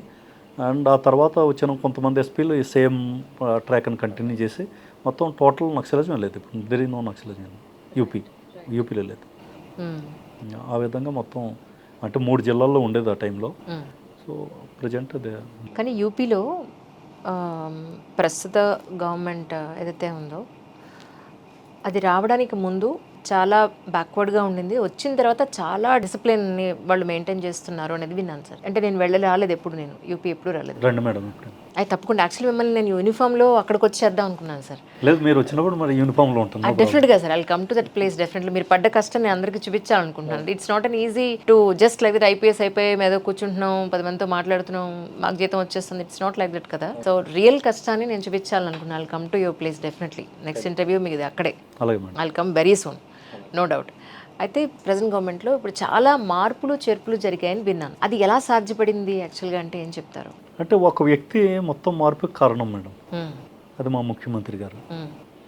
ఆయనలో ఉన్న ఆ దృఢ నిశ్చయం ఏదైతే ఉందో, దృఢ సంకల్పం ఏదైతే ఉందో, ఆయన ఒకటి డిసైడ్ అయ్యారు. ఈ ఉత్తరప్రదేశ్లో లా అండ్ ఆర్డర్ని మనం కంట్రోల్లో పెడదాం, అంతా కూడా ట్రాక్లో పెడదాం, ఎవరు దోచుకునే పరిస్థితి లేకుండా చేద్దాం. అద్భుతం. యథారాజ తథా ప్రజ అని ఆయన అంత స్ట్రిక్ట్గా ఒక మాట మీద పట్టుకుని ఎట్టి పరిస్థితుల్లోనూ ఈ స్టేట్ని ఇంత చక్కగా చేయాలని అనుకున్నారు కాబట్టి దానికి తగ్గట్టుగా ఉన్న వాళ్ళందరూ కూడా పనిచేస్తున్నారు. అలాగే ప్రజలు దాన్ని ఫాలో అయ్యేలాగా చేయగలుగుతున్నారు. చేయగలుగుతాం. బట్ అల్టిమేట్లీ ఆ పైన ఎవరైతే హెడ్ ఉన్నారో ఎంత ఇంపార్టెంట్ అండి వాళ్ళ క్యారెక్టర్, వాళ్ళ ప్రాస్పెక్ట్. చాలా మేడం. అంటే నేను ఆయన్ని మరి ఈ యాజ్ ఆఫీషియల్ పోస్ట్లో మేము చూస్తూ ఉంటాం కాబట్టి, అవును సార్. ఒకటి ఆయనలో నాకు బాగా నచ్చింది ఏంటంటే పంక్చువాలిటీ. 6 గంటలకు వస్తాను అని మీతో అంటే మీరు టైం చూసుకోవాలంతే. ఇంకా ఆయన 6 గంటలకు అక్కడ ఉంటారు. అది పబ్లిక్ మీటింగ్ అవనివ్వండి, లేదా ప్రైవేట్ ఇంటర్వ్యూ అవనివ్వండి, మా ఆఫీషియల్ మీటింగ్స్ అవనివ్వండి, పంక్చువాలిటీకి అంత మించిన వ్యక్తిని నేను ఇంతవరకు చూడలేదు. రెండోది, ఆయన మాట అన్నారు అంటే మళ్ళీ వెనక్కి తీసుకునేది లేదు. ఇలా చేయండి అని మాకు చెప్తే మళ్ళీ దానికి ఇఫ్ బట్టు ఇంకేమీ లేదు మేడం. ఇంకా ఈ పని అవ్వాలి, ఇలా జరగాలి, ఈ మాఫియాలందరినీ మనం కంట్రోల్ చేయాలి, ఒక లైన్ మాట్లాడతాం. ఇంకా నెక్స్ట్ ఇంకా మనకి వేరే ఛాన్స్ లేదు. ఇంకా మనం ఇంకా ఆయనతో లేదు సార్ ఇది కష్టం సార్, కోర్టులో ఒప్పుకో సార్, అది ఒప్పుకున్నా, ఇంకా అవన్నీ మన కథలో ఆయన దగ్గర వినిపించలేము. రీసెంట్గా one of my senior most journalist ఒక ఆవిడ నాతో అన్నారు అదే మాట. ఏంటంటే దుబాయ్లో న్యాచురల్ రీసోర్సెస్ లేవు, నీళ్లతో సహా వాళ్ళు ఆ సముద్రపు నీటినే వాళ్ళు నీళ్లుగా తయారు చేసుకోవాలి. అంటే ప్రతిదానికి మొక్కలు లేవు, ఏమీ లేవు, ఎలాంటి సోర్సెస్ లేవు అక్కడ. వాళ్ళే అంత ఉన్నతంగా ఉన్నప్పుడు మన భారతదేశంలో ఎన్నో న్యాచురల్ రీసోర్సెస్ ఉన్నాయి, ఎంతో యూత్ ఎంతోమంది ఉన్నారు, దీన్ని మనం బాగు చేసుకోలేకపోతున్నాం అని అన్నప్పుడు ఆవిడ అన్నారనమాట, యూపీ చూడు అసలు ఎంత ఫాస్ట్గా డెవలప్ అయిందో, అలాంటి వ్యక్తి ప్రతి చోట ఉంటే ప్రతి స్టేట్ అంత బాగా డెవలప్ అవుతుంది అని. అవును మేడం. సో అద్భుతం సార్, నిజంగా తెలుగు రాష్ట్రాలు కూడా అలాంటి వాళ్ళు ఎవరైనా ఉంటే బాగుండు అనిపిస్తుంది అదే జర్నలిస్ట్. నిజంగా ఎంత కరప్షన్ సార్, భయంకరమైన కరప్షన్. ఏ ఫీల్డ్లో తీసుకున్నా ఏ ఒక్క మనిషి కష్టపడి నేను రూపాయి తీసుకుంటున్నాను దీనికోసం నేను కష్టపడి పని చేయాలి అని కూడా మానేశాడు మనిషి. అనుకుని ₹1 ఫ్రీగా ఎలా వస్తుంది, ఈ పని పర్ఫెక్ట్గా చేయకపోతే ఎవడు అడుగుతాడే, చాలే ఇది చేసేసి ఇంటికి వెళ్ళిపోదాం, లేదా ఇది చేసేసి తాగేసి వెళ్ళిపోదాం. ఇలా ఉన్న ఈ సందర్భంలో నిజంగా మనుషుల్లో మార్పు రావడానికి యోగి గారు లాంటి ఒక సీఎం ప్రతి స్టేట్లో ఉండాలని మనస్ఫూర్తిగా భగవంతుని అయితే కోరుకుంటున్నాను సార్. అది మీ హ్యాపీనెస్ మీ ఫేస్లో నేను చూస్తున్నాను. సో అక్కడ చేసిన అంటే మీకు జనరల్గా మీటింగ్స్ అవుతూ ఉండొచ్చు యోగి గారితో? రెగ్యులర్గా అవుతాయి మేడం, ప్రతి 3 నెలలకు ఒకసారి. Exactly sir. ఆయన మీకు చెప్పే important points about society, about your state అంటే మీరు ఏం చెప్తారు సార్? బేసికల్గా ఆయన ఫోకస్ అంతా కూడా లా అండ్ ఆర్డర్ మీద ఎక్కువ మేడం. అంటే నాన్ సెన్స్ని ఎప్పుడు కూడా టాలరేట్ చేయరు. ఇది వీడి క్రిమినల్, వీళ్ళకి క్రిమినల్ హిస్టరీ, ఇది మాఫియా, వీళ్ళది అది అంటే పోలీసింగ్కి సంబంధించి నేను చెప్పగలను. మిగతాది అడ్మినిస్ట్రేషన్ అంతా వాళ్ళకి ఐఏఎస్ వాళ్ళకి తెలుస్తుంది. బట్ మా పోలీసింగ్ విషయంలో మాత్రం అల్టిమేట్. ఇంకా ఆయన ఒకే వర్డు, ఎవరిని కూడా ఏదో తప్పుడు కేసులు చేయాల్సిన అవసరం లేదని చెప్తారు. అది చెప్తారు. తప్పుడు కేసుల్లో ఎవరిని ఇరికించడం ఇలాంటివన్నీ కూడా చేయరు. అదొకటి. దానివల్ల ఎందుకంటే ఒకసారి తప్పుడు కేసుల్లో ఎవరినైనా ఇరికిస్తే అది మా కింద వాళ్ళందరికీ కూడా ఒక దారి ఏర్పడినట్టు అవుతుంది. కరెక్ట్. అదే దారిలో వీళ్ళకి సంబంధించిన వాళ్ళు వీళ్ళు కూడా స్కోర్ సెటిల్ చేసుకుంటారు. అక్కడ కూడా నేను విన్నదంటే అక్కడ కరప్షన్ చాలా తక్కువ రేటు పడిపోయింది అని విన్నాను సార్. తగ్గింది, అది కరెక్ట్. అంటే ఆయన స్ట్రిక్ట్ వల్ల ఆయన స్వయంగా అదే ఆచరిస్తారు. ఆయన ఏదో ఆచరిస్తున్నారో అదే చేస్తున్నారు కాబట్టి నేచురల్గా తగ్గింది మేడం. అది ఇది 27 ఇయర్స్. Oh my God. 27 ఏళ్ళు. మధ్యలో మీకు ఎక్కడ ట్రాన్స్ఫర్ రాలేదా మీకు? నేను అంటే యూపీ మాది క్యాడర్ అలాట్మెంట్ అవుతుంది మేడం. అవును. అంటే ఒకసారి ఐపీఎస్ అలాట్ అయిన తర్వాత నాది యూపీ క్యాడర్ అయింది. యూపీ క్యాడర్ అలాట్ అయింది. సో అప్పటి నుంచి ఏఎస్పీ నుంచి ఏపీలోనే. మధ్యలో 5 ఇయర్స్కి లాస్ట్ చంద్రబాబు నాయుడు గారి గవర్నమెంట్లో నేను ఇక్కడ ఆంధ్రప్రదేశ్లో పనిచేశాను. 5 ఇయర్స్కి ఇక్కడికి వచ్చి డెప్యుటేషన్ మీద వచ్చాను. అప్పుడు నేను డీజీ ఫైర్ సర్వీస్గా చేశాను. ఐజీ సిఐడిగా మనకి తుని ట్రైన్ బర్నింగ్ కేసెస్ అవి కూడా నేను సూపర్వైజ్ చేశాను అప్పుడు. సో ఇక్కడ తుని కేసు, అలాగే ఒక ఏఎస్పీ సూసైడ్ చేసుకుంటూ ఆ కేసు కూడా నాకు అప్పచెప్పారు. అవన్నీ క్లియర్ అయిపోయాయి కాబట్టి I think you can share with us sir. అన్నీ అయిపోయినాయి. ఆ కేసులన్నీ అప్పుడు నేను సూపర్వైజింగ్ చేయడం జరిగింది. కానీ ట్రైన్లు అలా నిజంగా సంపదల మంటలో కలిసిపోతుంటే చాలా బాధ. మళ్ళీ ఎంతో ఇన్కమ్ ప్రజాధనం పెట్టి దాన్ని తీయాలి అని అంటే లోటు బడ్జెట్లు ఇలాగే వస్తాయి. కరెక్ట్. సో అది మానవ తప్పిదమేనా సార్ యాక్చువల్లీ అప్పటిది? అంతేనా? వీళ్ళు బర్నింగ్ చేసింది. దారుణం. ఇంకా ఎన్ని రోజులు ఉంది సార్ మీకు?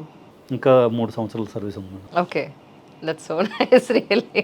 ఇప్పుడు ప్రస్తుతానికి అక్కడ ఇంకా ఇవి ఉన్నాయండి, ఇంకా వీటిని మేము మా స్టేట్లో ఇంకా ఇవి మార్చాల్సినవి ఉన్నాయి, లేదా డెవలప్మెంట్కి ఇవి మేము చేయాల్సినవి ఉన్నాయి అన్న పాయింట్స్ ఏంటి సార్ యూపీలో? డెవలప్మెంట్ కోసం అంటే మీరు ప్రస్తుతం నేను additional DGP traffic management and road safety చూస్తున్నాను. Yes sir. అది మా సీఎం గారికి కొద్దిగా ఫేవరెట్ టాపికే. ఎందుకంటే ఆయన ప్రతిసారి 3 monthsకి ఒకసారైనా మాతో పాటు మీటింగ్ పెట్టి ఈ ట్రాఫిక్ నుంచి రిలేటెడ్ డిపార్ట్మెంట్స్ ఎన్నైతే ఉన్నాయో స్టేక్ హోల్డర్స్ అందరినీ పిలుస్తారు. ట్రాన్స్పోర్ట్ వాళ్ళని, తర్వాత roadways department, everybody, all principal secretaries 3 monthsకి ఒకసారి మీటింగ్ పెట్టి ట్రాఫిక్ని బాగా ఇంప్రూవ్ చేద్దామని అంటారు. మేము కూడా చాలా ప్రయత్నం చేస్తున్నాం ఆ విషయంలో. ఎలా ఇంప్రూవ్ చేయాలి, ఏంటి, స్మార్ట్ సిటీస్లో ఎలా చేయాలి, సో ట్రాఫిక్ జామ్ లేకుండా ఎలా చేయాలి, ఈ యాక్సిడెంట్స్ని ఎలా తగ్గించాలి. ఎందుకంటే యూపీ ఈ యాక్సిడెంటల్ డెత్ కేసులో number 1 in the country. Oh my god. అంటే మాకు మేబీ బికాజ్ ఆఫ్ పాపులేషన్ అవ్వచ్చు, లేదా బికాజ్ ఆఫ్ అవేర్నెస్ ప్రాబ్లం అయి ఉండొచ్చు, కానీ బట్ దాన్ని మేము తగ్గించే ప్రయత్నంలో బాగా కష్టపడుతున్నాం. సో ఇది ఒక ఏరియా ఫర్ ఇంప్రూవ్మెంట్ పోలీసింగ్ దీంట్లో ఒకటి. రెండోది, ఇప్పుడు కొత్త యాక్ట్స్ అన్నీ వచ్చాయి మేడం, బిఎన్ఎస్ఎస్, బిఎస్, ఇవన్నీ. సో ఈ కొత్త పెనల్ లాస్ ఏమైతే వచ్చాయో దాని ప్రకారంగా మొత్తం సబార్డినేట్ ఆఫీసర్స్ అందరినీ కూడా ట్రైనింగ్ ఇవ్వటం, వాళ్ళని దీనికి సంబంధించి ఎక్విప్ చేసి టెక్నాలజీ యూజ్ చేయటం. మెయిన్ ప్రాబ్లం ఏంటంటే కొత్త లాస్లో వీటిలో టెక్నాలజీని యూజ్ చేయాలి. అంటే క్రైమ్ సీన్ దగ్గర వీడియోగ్రఫీ చేయాలి, అలాగే క్రైమ్ సీన్ని పికప్ చేయడానికి ఫారెన్సిక్ టూల్స్ని యూజ్ చేసి దాన్ని మనం క్రైమ్ సీన్ ప్రొటెక్ట్ చేయాలి. సో ఇవన్నీ మాకు మా ఇన్స్పెక్టర్స్, మా ఎస్ఐస్ వీళ్ళంతా కూడా పాత పద్ధతిలో ఉన్నారు. వీళ్ళని కొత్త పద్ధతిలోకి అలవాటు చేయడానికి, ప్లస్ వాళ్ళకి కావాల్సిన రిసోర్సెస్ అన్నీ మనం ప్రొవైడ్ చేయాలి. సో గవర్నమెంట్ ఆ విధంగా ట్రై చేస్తుంది ఇవన్నీ. సో ఇవి ఒక ఛాలెంజే మనకి. ఎందుకంటే యూపీ ఒకటే కాదు, మిగతా రాష్ట్రాల్లో కూడా ఈ సమస్య అయితే అందరికీ ఉంది. మూడోది అంటే ఈ యాక్ట్స్ గురించే ఇంకోటి ఏంటంటే అవి కోర్టులన్నీ కూడా పాత ఐపీసీలోనే నడుస్తుంది. అవును, ఇప్పుడు భారతీయ న్యాయ సంహిత అంటే ముందుది ఐపీసీ, తర్వాత సిఆర్పిసి, పాత కేసులన్నీ వాటిలోనే ట్రయల్ జరుగుతాయి. ఇవి కొత్త కేసులు తీసుకెళ్ళి మేము కోర్టులో సబ్మిట్ చేస్తున్నాం. ఇది బిఎన్ఎస్ఎస్ కింద, వీటి కింద మేము సబ్మిట్ చేస్తున్నాం. రెండింటి మధ్యన మళ్ళీ అక్కడ కన్ఫ్యూజన్, క్లాష్, కొంత కోర్ట్స్ కూడా అప్డేట్ అవ్వాలి. అంటే not only police, it is the courts which has to update more. So వాళ్ళు దీనికి సంబంధించి ట్రైనింగు, తర్వాత వాళ్ళకి కూడా దీనికి సంబంధించి కొంత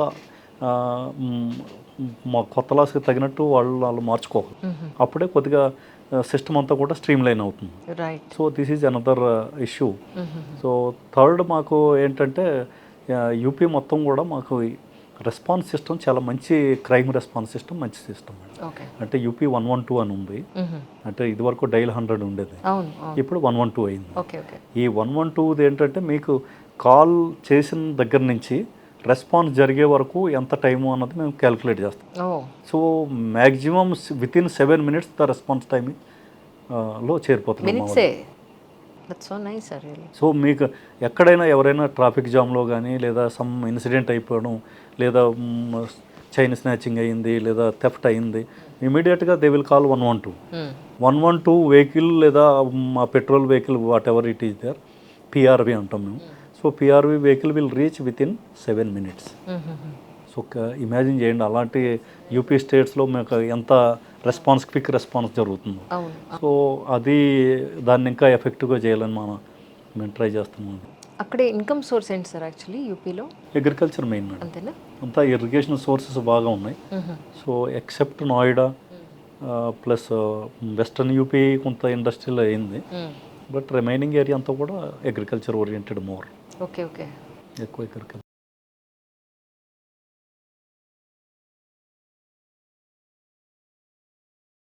అట్లీస్ట్ ఇప్పుడున్న స్కూల్స్, కాలేజెస్, యూనివర్సిటీస్ అక్కడ చాలా ఉన్నాయి. అవును madam.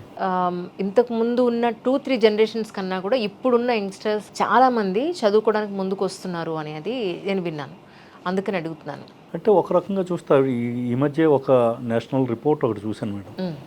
Overall not only in UP, ఓవరాల్గా కంట్రీలోనే, పర్టికులర్లీ సదర్న్ స్టేట్స్లో ప్లస్ యూపీ లాంటి స్టేట్స్లో కూడా డ్రాప్ అవుట్ రేట్ బాగా పెరిగిపోతుంది మేడం గవర్నమెంట్ స్కూల్స్లో. Okay okay. So this is a big problem in ఎడ్యుకేషన్లో, చాలా పెద్ద ప్రాబ్లమ్ ఇది. సో ఈ డ్రాప్ అవుట్ రేట్ని తగ్గించడం కోసం గవర్నమెంట్స్ ట్రై చేయాలి. దీనికి 2 కారణాలు ఉన్నాయి. ఒకటి ఇంగ్లీష్ మీడియం స్కూల్స్. ప్రతి చోట ఇంగ్లీష్ మీడియం స్కూల్స్ స్టార్ట్ అవ్వటం, గవర్నమెంట్ ఏదో సమ్ స్కీమ్ ఏదో వాళ్ళని అటెండ్ అయితే వీళ్ళు గవర్నమెంట్ స్కూల్ విడిచిపెట్టి ప్రైవేట్ స్కూల్లో జాయిన్ అవుతున్నారు. ఇది ఒక రీజన్ అయితే, రెండో రీజన్ ఏంటంటే చదువుకున్న తర్వాత ఎంప్లాయ్మెంట్ సరిగ్గా లేదు, మనకి ఏం ఉద్యోగం వస్తుంది, దానికి బదులు ఇప్పటి నుంచే మనం ఏదో ఒక పని చేసుకుంటే కొంత కూలనాలు చేసుకుంటే మనకు కొంత 10 రూపాయలైనా వస్తాయి, ఈ మైండ్ సెట్ ఒకటి. సో దానివల్ల కూడా కొంత మనకి డ్రాప్ అవుట్ రేట్ పెరుగుతుంది. సో ఓవరాల్గా మనకి ఎడ్యుకేషన్ కల్చర్లోనే మార్పు తీసుకురావాలి. నేను ఈ మధ్య మార్నింగ్ ఈ మధ్యాహ్నం ఫ్లైట్లో వచ్చేటప్పుడు ఒక ఆర్టికల్ రాస్తున్నాను, మనము మన చదువు అని. సో మనకి చదువు ఎలా ఉండాలి ఏంటి దాని మీద ఐఎమ్ రైటింగ్ అన్ ఆర్టికల్. ఏముంది ఇప్పుడు పిల్లలు డిగ్రీ చదువుకున్నా కొబ్బరికాయ కొట్టడం ఎలాగంటే పట్టుకోవడం రాదు. పెద్దవాళ్ళు వచ్చారు, వాళ్ళకి ఎలా రెస్పెక్ట్ ఇవ్వాలి, కనీసం మంచినీళ్ళు తాగుతారు అనడం, సమయానుకూలంగా మాట్లాడటం, ఇవన్నీ కూడా జీవితానికి పనికొచ్చేవి రావట్లేదు. బుక్ నాలెడ్జ్ తప్ప ప్రాక్టికల్గా బతకడానికి ఎవరికి ఏం రావట్లేదు. నేను చూస్తున్నా కదా, మా ఇంట్లో కూడా చూస్తున్నాను పిల్లల్ని. ఎడ్యుకేషనల్ సిస్టంలోనే చాలా భయంకరమైన మార్పులు రావాలి. అందరం మాట్లాడుతున్నాం కానీ బట్ తీసుకోవాల్సిన వాళ్ళు నిర్ణయం తీసుకోనంత కాలం మార్పు ఏది జరగదు. ఎక్కడో ఎందుకు సార్, ఇప్పుడు అంటే గవర్నమెంట్ తలుచుకుంటే, అధికారంలో ఉన్నవాళ్ళు తలుచుకుంటే జరగంది ఏముంది. డిమానిటైజేషన్ అంత బాగా తీసుకొచ్చినప్పుడు ప్లాస్టిక్ని అంత బాగా నిర్మూలన చేయొచ్చు కదా. అలాగే గవర్నమెంట్ స్కూల్స్ని అంత బాగా రిఫార్మ్స్ తీసుకురావచ్చు కదా. ఎందుకు తీసుకురాలేకపోతున్నాము? చిత్తశుద్ధి is very most important point for them actually. ఇవన్నీ ఒక ఎత్తునైతే, ఇప్పుడు రేపు సార్ రాసిన పుస్తకం ఒకటి లాంచ్ చేస్తున్నారు రేపు. సో ఆ పుస్తకం ఎందుకు రాయాలనుకున్నారు అసలు, బట్ దాని గురించి ఒకసారి ప్రేక్షకులందరికీ. ఈ పుస్తకం ఇది మేడం, బహుముఖ బనారస్. బహుముఖ బనారస్. నేను బనారస్లో ఐజీగా పనిచేశాను మేడం. సార్ సో ఐజీగా ఈ మధ్య కాలంలో 2022లో నేను అక్కడ ఐజీగా పనిచేసేవాడిని. పనిచేసేటప్పుడు నాకు ఎప్పుడు పుస్తకం అంటే బనారస్తో నాకు అనుబంధం 2002 నుంచి ఉంది. అంటే 22 ఏళ్ళ అనుబంధం నాకు. అంటే విభిన్న పోస్టుల్లో బనారస్ చుట్టుపక్కల జిల్లాల్లో ఎస్పీగా చేయడం జరిగింది. అక్కడ బనారస్ పట్టు చాలా ఫేమస్ అంటారు, అక్కడేనా? బనారస్. సో అక్కడికి వస్తే ఎలా నేస్తారో అది కూడా బనారస్ సిల్క్ చాలా మొత్తం అంతా చేనేత వర్క్ అంతా అక్కడ జరుగుతుంది, సిల్క్ వీవింగ్. సో బనారస్ మీద పుస్తకం రాయాలన్న ఆలోచన ఎప్పుడూ నాకు రాలేదు. కానీ డ్యూరింగ్ దట్ పీరియడ్ ఏదో ఒక చాలా గట్టి సంఘటన నన్ను కుదిపింది. అది ఎంత కుదిపింది అంటే ఇంకా చాలా కష్టమేమో, దీని నుంచి నేను క్రాస్ అవ్వలేనేమో, బయటపడలేనేమో అన్నంత కుదిపింది. వితిన్ అంటే ఒక 20 రోజుల్లో ఎలా వచ్చిందో సమస్య అలాగే వెళ్ళిపోయింది. అంటే సమస్య నుంచి దాటడం కూడా అంత ఈజీగా దాటడం జరిగింది. సరే అయిపోయింది, సమస్య వచ్చింది, అయిపోయింది. నేను పెద్దగా దాని మీద అంత మైండ్ పెట్టలేదు. ఎందుకో ఆ తర్వాత కంటిన్యూగా నా కల్లో అనిపించేది, శివుడు నన్ను ఏదో అడుగుతున్నాడు, నేనేదో ఇవ్వాలి ఆయనకి, ఈ సమస్య నుంచి బయట పెట్టినందుకు ఆయన బయట పెట్టాడేమో అని అనిపించేది. మరి అది శివుడు ఏ విధంగా అడిగాడు, నేనేమి ఇవ్వగలను ఆయనకి ఏం తక్కువ నేను ఇవ్వగలను అని అనిపించేది. అలా మా ఆలోచన కొంతకాలం నాకు రాత్రి కళల్లో కనిపించడం, ఇది జరిగితే నాకు అనిపించింది, నీ చేతిలో రాయడం ఉంది కాబట్టి నువ్వు రాసి ఒక పుస్తకం నా మీద ఎందుకు రాయవు అని ఆయన అడుగుతున్నట్టు నాకు ఫీల్ కలిగింది, లోపల నుంచి కలిగిన ఫీలింగ్. సో ఇంక అప్పటి నుంచి సరే రాద్దాం, ఇంకా ఇక్కడ ఈ టైంని కొంత టైం ఆయన కోసం పెడదాం అనేసి ఉపయోగించుకొని ఎన్ని దేవాలయాలు అన్నిటి మీద స్టడీ చేశాను. తిరగడం బనారస్ దేవాలయాల నగరం మేడం. అక్కడ భారతదేశంలో ఏ టెంపుల్ పేరైనా చెప్పండి, ఆ టెంపుల్ అక్కడ ఉంటుంది, బనారస్లో ఉంటుంది. సో దేవుళ్ళందరూ బనారస్లోనే ఉన్నారు. సో నో ప్రాబ్లం, నమ్ముతారు మీరు భగవంతుడు. సో అయితే అది సరే దేవాలయాల మీద బాగా స్టడీ చేసి ఆర్టికల్స్ రాసి దేవాలయాలకు సంబంధించి, బనారస్ దేవాలయాలకు సంబంధించి ఒక ఆర్టికల్స్ రాసి ఈ మిసిమి పత్రిక వాళ్ళు ప్రచురించేవారు. కానీ నాకు సంతృప్తి కలగలేదు అందులో. ఏంటి దేవాలయాల మీద ఏదో రాస్తున్నాం, ఏదో అవుతుంది, ప్రింట్ అవుతుంది కానీ బట్ నాకు అంత ఆసక్తికరంగా అనిపించలేదు. సరే అని బనారస్ చరిత్ర మీద రాశాను. ఏంటి దీన్ని హిస్టారికల్గా దీన్ని చేద్దామని. అవి కూడా వీళ్ళు పబ్లిష్ చేశారు. బట్ అది కూడా నాకు సాటిస్ఫాక్షన్ ఇవ్వలేదు. రైట్. ఏది సాటిస్ఫాక్షన్ రావట్లేదు. సరే ఇది కాదు ఆయన అడుగుతున్నది అని అన్ని పక్కన తీసి పెట్టి నా అంతటా నా ప్రొఫెషన్లో బిజీగా ఉండేవాడిని. మళ్ళీ ఒకరోజు ఎందుకో ఐడియా వచ్చి బనారస్లో ఉన్న భారతదేశంలో విభిన్న ప్రాంతాల వాళ్ళు ఎవరెవరు ఉన్నారు, వాళ్ళు ఎప్పటి నుంచి ఉంటున్నారు, వాళ్ళ సంగతి ఏంటి అని కనుక్కోవాలనిపించింది. సరే అని బనారస్లో ముందు తెలుగు వాళ్ళ మీద రీసెర్చ్ చేద్దాం, బనారస్లో ఉన్న తెలుగు వాళ్ళని ఏంటి వాళ్ళ ఇళ్ళకి వెళ్ళి అంటే పురాతనమైన ఫ్యామిలీస్ ఏమైతే ఉన్నాయో. టైం ఎలా దొరుకుతుంది సార్ మీకు? ఓ పక్కన ఒక ఐపీఎస్ ఆఫీసర్గా చచ్చేంత టెన్షన్ ఉంటుంది, వర్క్ టెన్షన్. ఇంకో పక్కన ఫ్యామిలీ ఆటోమేటిక్గా ఉంటుంది. ఎక్కడ దొరుకుతుంది మీకు టైం అసలు వీటి మీద రీసెర్చ్ చేయడానికి, ఇన్ని పుస్తకాలు రాయడానికి? మనసు ఉంటే మార్గం అదే ఉంటుంది మేడం. అంతే సార్, కరెక్ట్. అది మనసుకు సంబంధించి. నిజం నిజం, correct correct, absolutely right answer. That's it. అయితే మీరే వెళ్ళారా? నేనే ఈ తెలుగు వాళ్ళు మనకి మీకు తెలుసు లేదు, మనకి విజయనగరం ఉంది కదా, మా విజయనగరం. ఈ విజయనగరం రాజా వాళ్ళ ఫ్యామిలీలో ఆ ఫ్యామిలీ అంతా కూడా వాళ్ళు అక్కడ ఉన్నారు.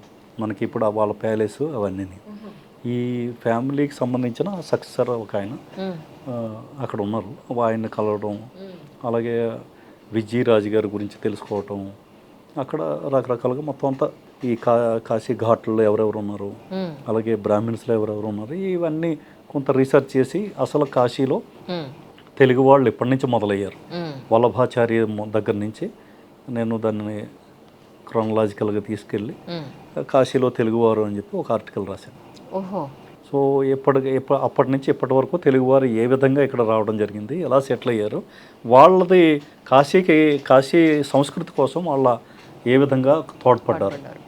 సో అది మొత్తం అంతా కూడా రాయడం, ఆర్టికల్ రాయడం, వీళ్ళు మిస్మి వాళ్ళు దాన్ని ప్రచురించడం జరిగింది. ఆ తర్వాత కాశీలో తమిళ మీద రాశాను, కాశీలో మలయాళీల మీద రాశాను, ఇవన్నీ చేసుకున్న స్టేట్ల గురించి రాశాను. టోటల్గా ఎన్ని భాషల వాళ్ళు ఉండొచ్చండి కాశీలో? అన్నీ మేడం, నార్త్ ఈస్టర్న్ స్టేట్స్ వాళ్ళు అంతా. It is a true metropolitan city. Kashi అద్భుతమైన నగరం మేడం. ఓకే, అద్భుతమైన నగరం అంటే ఇంకా I cannot explain it in words. అంటే మనం ఏదో ఈ పెద్ద పెద్ద మాల్స్ లేవు, పెద్ద పెద్ద మెట్రోస్ లేవు, మెట్రో రైలు లేదు, ఈ మెజర్మెంట్స్లో కాకుండా కాశీని మనిషి పాయింట్ ఆఫ్ వ్యూ, ఒక మనిషిని దృష్టిలో పెట్టుకుని కనుక చూస్తే మనిషికి ఏం కావాలి? సంస్కృతి, సభ్యత. ఆ సభ్యత సంస్కృతి మనకి కాశీలో అనువనువున కనిపిస్తుంది. ఇక్కడ బెంగాలీలు, ఇక్కడేమో మరాఠీల కంట్రిబ్యూషన్ ఎంత మేడం? కాశీకి ఉత్తరప్రదేశ్ వాళ్ళ కంట్రిబ్యూషన్ చాలా తక్కువ. ఈ రోజు కూడా గుజరాతీ వాళ్ళ కంట్రిబ్యూషన్ కాశీలో. ప్రధానమంత్రి నరేంద్ర మోదీ గారి కంట్రిబ్యూషనే ఈ రోజు ఆధునికమైన కాశీ మనకు కనపడుతుంది. అంతకుముందు కాశీలో చాలామంది మినిస్టర్లు, ఎంపీలు, ఎమ్మెల్యేలు, ముఖ్యమంత్రులు వీళ్ళందరూ అయ్యారు. కానీ మొట్టమొదటిసారి మన ప్రధానమంత్రి గారే దాని మీద దృష్టి పెట్టారు. దాన్ని ఒక రూపురేఖలు మార్చడానికి ప్రయత్నం చేస్తున్నారు. సో కాశీకి యోగదానం చేసి ఎవరైతే తోడ్పడ్డారో కాశీ సంస్కృతికి, వాళ్ళంతా బయట వాళ్ళే. వాళ్ళ మీద కొంత స్టడీ చేసింది. స్టడీ చేసి అది రాస్తే అది కూడా నాకు పెద్దగా ఆసక్తినివ్వలే. ఏం రాయను, ఏదో పెద్ద పని పెట్టారు మీ మీద శివుడు అని అనిపించింది. యాక్చువల్గా నాకు అంత ఏంటో తెలియలేదు, ఏం రాయాలో తెలియట్లేదు. ఏవి రాసినా నాకు సంతృప్తి అయితే రావట్లేదు. సో సడన్గా ఒకరోజు గంగా ఘాట్లో ఏదో తిరుగుతూ ఉన్నాను. సడన్గా నాకు అనిపించింది అక్కడ కొంతమంది ఈ సాధువులు వాళ్ళు ఏదో ఈ తాగుతారు కదా, గంజాయి టైప్ తాగడం. అక్కడ దగ్గరలోనే మణికర్ణిక ఘాట్ అని ఉంది.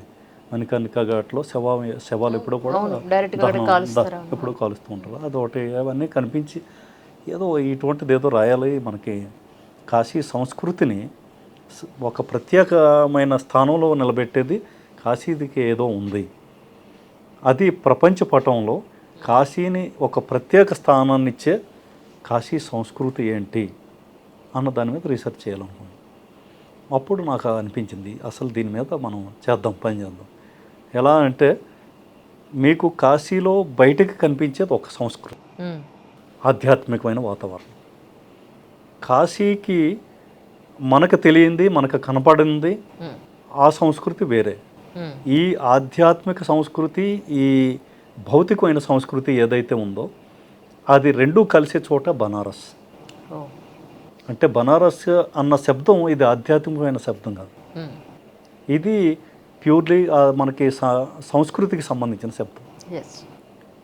కాశీలో సామాన్య మానవుడిని ప్రభావితం చేసింది ఏంటి, ఆ దృష్టికోణంతో నేను బనారస్ని టచ్ చేయాలనుకున్నాను. అంటే ఒకరోజు అంటే నా పర్సనల్ అనుభవాలతోనే రాసింది ఇందులో, ప్రతి ఒక్కటి నా అనుభవం ఉంటుంది నా దాంట్లో. లైక్ కాశీలో ఏంటంటే శవాలతో హోలీ ఆడతారు. హోలీ పండుగ మీకు తెలిసిన. సో హోలీ టైంలో మసాన్ హోలీ అని జరుగుతుంది కాశీలో. వాళ్ళు నన్ను దానికి గెస్ట్గా పిలిచారు. ఈ మసాన్ హోలీకి రండి సార్ మీరు, ఈసారికి మీరే చీఫ్ గెస్ట్ అన్నారు. సరే వస్తున్నాను అబ్బా. నాకు పెద్దగా తెలియదు ఇది మసాన్ హోలీ అంటే హోలీ తాలూకు ఒక రూపమేమో అనుకొని నేను బయలుదేరాను. అక్కడికి వెళ్ళి కొద్దిగా చూసేసరికి వాళ్ళంతా శవాల మధ్యని ఆ బూడిద తీసి వాళ్ళంతా రాసుకొని అక్కడే వీళ్ళు గుజియా ఇవన్నీ చేసుకొని ఇవన్నీ చేస్తున్నారు. ఈ మెడలో అంతా కూడా పురుగులన్నీ వేసుకున్నారు. దాన్ని నన్ను గెస్ట్గా పిలిచారు. నాకు ఇదేదో కొత్తగా ఉందో అనుకున్నాను. సరే అక్కడ organising committee chairman Gulshan Kumar, ఆయన నన్ను పిలిచిన అతను. ఆయన అడిగాను ఏంటి ఎంత ఎలా ఇది ఎందుకు జరుగుతుంది అని. సరే ఆయన దాని గురించి దాని పౌరాణిక నేపథ్యం అంతా కూడా నాకు చెప్పాడు, ఇది ఎలా జరిగింది. దాని మీద ఒక దీంట్లో రాశాను మసాన్ హోలీ అని. సో శవాలతో హోలీ అని రాశాను. సో ఇలాగే మనకి కాశీలో మీకు మనకి అగ్నిహోత్రులు అని ఉంటారు బ్రాహ్మిన్స్లో. అగ్నిహోత్రులు అనేది ఈ వైదిక పరంపరలో వైదిక పరంపరలో అగ్నిహోత్రులకి చాలా మహత్వపూర్ణమైన స్థానం, చాలా కష్టమైంది. అంటే వాళ్ళు ఉదయం లేచిన దగ్గర నుండి రాత్రి పడుకునే వరకు కాఫీ పెట్టుకున్నా టీ పెట్టుకున్నా ఆ హోమ అగ్నితోనే పెట్టుకోవాలి. ఇదే మనం గ్యాస్ స్టవ్లు ఇవేమి ఉండకూడదు. సో వీళ్ళ మీద స్టడీ చేశాను అసలు వీళ్ళు ఎలాగా ఈ మోడర్న్ ఈ అపార్ట్మెంట్ కల్చరు ఇవన్నిట్లోనూ వీళ్ళు ఎలాగా ఎంత ఎలక్ట్రిసిటీ ఇదంతా ప్రపంచం అంతా నడుస్తుందని కొంతమందిని ఇంటర్వ్యూ అది చేసి, సో ఈ అగ్నిహోత్రుల సంఘంతో వీళ్ళు ఎంతమంది ఉండేవారు మొదట, ఇప్పుడు పరిస్థితి ఏంటి, దాని మీద ఒక బాగా వర్క్ చేసి ఒక అంతరించిపోతున్న అగ్నిహోత్రులు అని రాశారు. ఈ అగ్నిహోత్రుల వల్ల మనకి కన్యాశుల్కంలో అగ్నిహోత్రావధానులు అని ఒక పాత్ర కూడా ఉంది, మీకు గుర్తుందో? ఆ అగ్నిహోత్రి ఆ టైప్ వాళ్ళు అగ్నిహోత్రి పాటించేవారు. సో నేను అడిగాను ఈ అగ్నిహోత్ర ఇంత నిష్టతో పాటించడం, వాళ్ళు బంధువుల ఇంటికి వెళ్ళినా ఎక్కడికి వెళ్ళినా కూడా ఈ అగ్ని తీసుకొని వెళ్ళాలి, వాళ్ళు దీనిలోనే వండుకోవాలి భార్యాభర్తలు ఇద్దరు. సో భార్య వంటకి కావాల్సినంత మడిగట్టుకుని తయారు చేస్తున్నారు, ఆయనేమో అలాగా. సో ఇది హోమాగ్ని ఇది. సో వాళ్ళు చెప్పింది ఏంటంటే ఎక్కడైతే ఈ అగ్నిహోత్రం జరుగుతుందో ఆ చుట్టుపక్కల కానీ ఆ వాతావరణం అంతా కూడా పవిత్రం అవుతుంది. మనకి ఈ భోపాల్ గ్యాస్ ట్రాజడీ గురించి ఒక ఆయన చెప్పారు. భోపాల్ గ్యాస్ ట్రాజడీ జరిగిన దగ్గర ఈ అగ్నిహోత్ర ఫ్యామిలీలు 3 ఉన్నాయట. ఈ 3 ఫ్యామిలీలు కూడా ఆ ఇన్సెక్ట్స్ చాలా మందికి జెనెటికల్ ప్రాబ్లమ్స్ కూడా వచ్చాయి కదా గ్యాస్ ట్రాజడీ వల్ల. ఆ ఇంట్లో ఈ 3 ఇళ్లలోనే ఎవరికి ఏ సమస్య రాలేదట.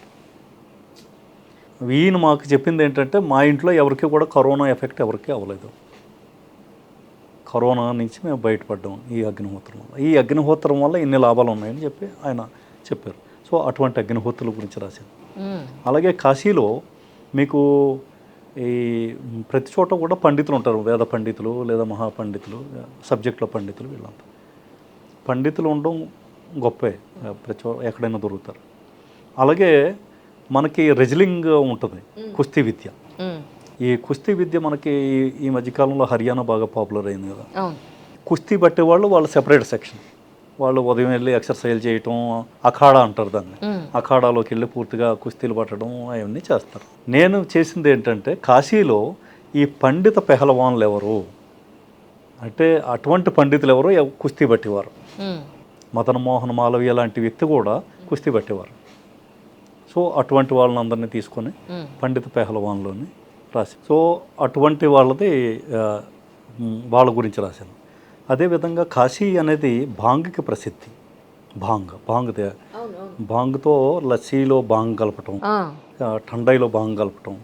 బాంగ్ అనేది ఇప్పటికీ మేము కూడా హోలీ ఆడినప్పుడు అవును. అందరూ కూడా కొద్దిగా బాంగ్ వేసుకొని మొత్తం ఆ ఠండాయి తాగుతారు. ఓ సో కాశీలో బాంగ్ అనేది చాలా కామన్, బాగా పాపులర్. ఈ బాంగ్కి సంబంధించిన షాపులు కూడా మనకు పాన్ షాపులు లాగా ఉంటాయి. సో ఈ బాంగ్ అనేది లిక్విడ్ అసలు లిక్విడ్ అది యాక్చువల్లీ బాంగ్ అనేది ఒక చూర్ణంలా తయారు చేస్తారు మేడం. ఈ మన గంజాయి ఆకులు ఉన్నాయి కదా, దీనికి సంబంధించిన ఇదే బ్రాంచ్కి సంబంధించిన ఒక సిస్టర్ కన్సర్న్. ఆ ఆకులను తీసి దాన్ని పౌడర్లా చేసి దాంట్లో వీళ్ళు రకరకాలన్నీ కలుపుతారు. ఏది డ్రై ఫ్రూట్స్ అని, లేదంటే మనకి ఏదో కాశ్మీర్లో విప్ప పువ్వు అని, ఇవన్నీ కలిపి మొత్తం తయారు చేస్తారు. దాన్ని ఉండల్లా చేసి ఆ ఉండల్ని మనకి దీంట్లో కలుపుతారు. ఈ మన ఠండాయిలో ఈ దాంట్లో కలుపుతారు. సో దాన్ని సేవిస్తే అదొక మత్తు ఇస్తూ ఉంటుంది, అదొక ఫీల్. కానీ మీరు ఇప్పటికీ యంగ్ అవడానికి ఇది ఒక కారణం ఏమో అనిపిస్తుంది. బాగా నేను ఎప్పుడు తీసుకోలేదు. కానీ చెప్తాను సార్, నేను విన్నాను అది కదా, చాలా వాళ్ళ తీసుకున్న వాళ్ళు చాలా యంగ్గా ఉంటారు. You looks really so fit and healthy. మరి మేబీ నా హెల్త్ హ్యాబిట్స్ అయి ఉండొచ్చేమో. That's true. సో అది ఇదొకటి జరుగుతుంది. కానీ బాంగ్ అనేది ఆ చెట్టు, ఈ అఫీము లేదా గంజాయి, బనారస్ చుట్టుపక్కల ఎక్కడ కూడా ఒక మొక్క కనపడుతుంది మీకు. మరి ఎక్కడ కనపడదు. అది భవానీ తాలూకు శాపం అని అంటారు పౌరాణికంగా, దీంట్లో రాసినది. బట్ ఈ బాంగ్ని సేవించే విద్వాంసులు ఎవరు ఉన్నారు, వాళ్ళ మీద నేను స్టడీ చేశాను. ఈ బాంగ్ తాగి వాళ్ళు కవిత్వం చెప్పడం, సాహిత్యం చెప్పడం, ఇవన్నీ వాళ్ళ సాహిత్యాలు, వాళ్ళ గురించి విద్వాంసుల బాంగ్ ప్రేమ అని ఒకటి రాశాను మేడం. వాళ్ళు ఎంత దానికి ఎంత ఇంపార్టెన్స్ ఇచ్చారో ఏంటి దాని మీద. సో అలాగే మనకి కాశీలో తవైఫుల్ సిస్టమ్ అని ఒకటి ఉంది.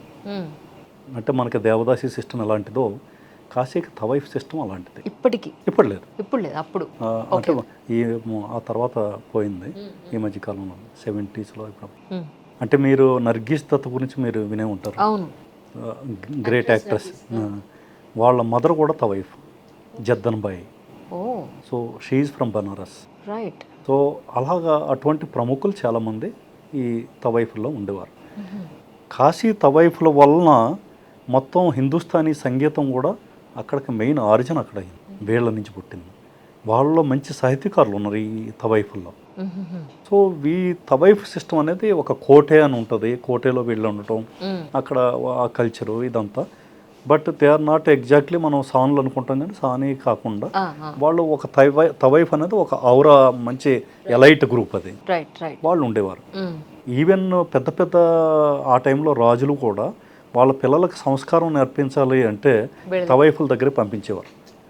ఎవరిని పెద్దలని ఎవరిని ఎలా గౌరవించాలో వాళ్ళ నుంచి మీరు నేర్చుకుంటారని పంపించేవారు. సో అంత గొప్పగా ఉండేది వాళ్ళు, గొప్ప సంస్కృతి. కానీ ఇదంతా ఒక కథ అయితే నేను వాళ్ళలో ఇంకొక కోణాన్ని చూడడం జరిగింది.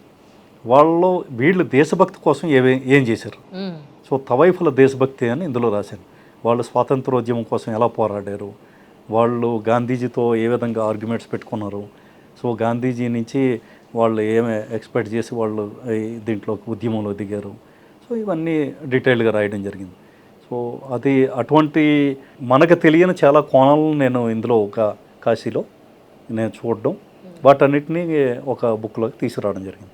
అదేవిధంగా కాశీలో ఒక వీధి ఒకటి ఉంది, ఆ వీధి పేరు కబీర్ చౌరా.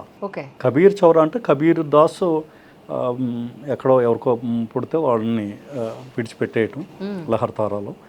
వాడినేమో ముస్లిం దంపతులు ఇద్దరు వాడిని తీసుకొని వెళ్ళి కబీర్ని వాళ్ళు ఇక్కడ ఈ ఏరియాలో పెంచడం, ఆ తర్వాత ఆయన మహాత్ముడు అయిపోవడం. సో ఆ ఏరియాని కబీర్ చౌరా అంటారు. ఆ ఏరియాలో మేడం మీరు ఏ ఇంటికి వెళ్ళినా మీకు ఒక పద్మశ్రీయో పద్మభూషణో దొరుకుతాడు ప్రతి ఇంట్లోనూ. ఆ వీధిలోకి వెళ్లే ముందు ఒక పెద్ద రాతి పలక ఒకటి ఉంటుంది.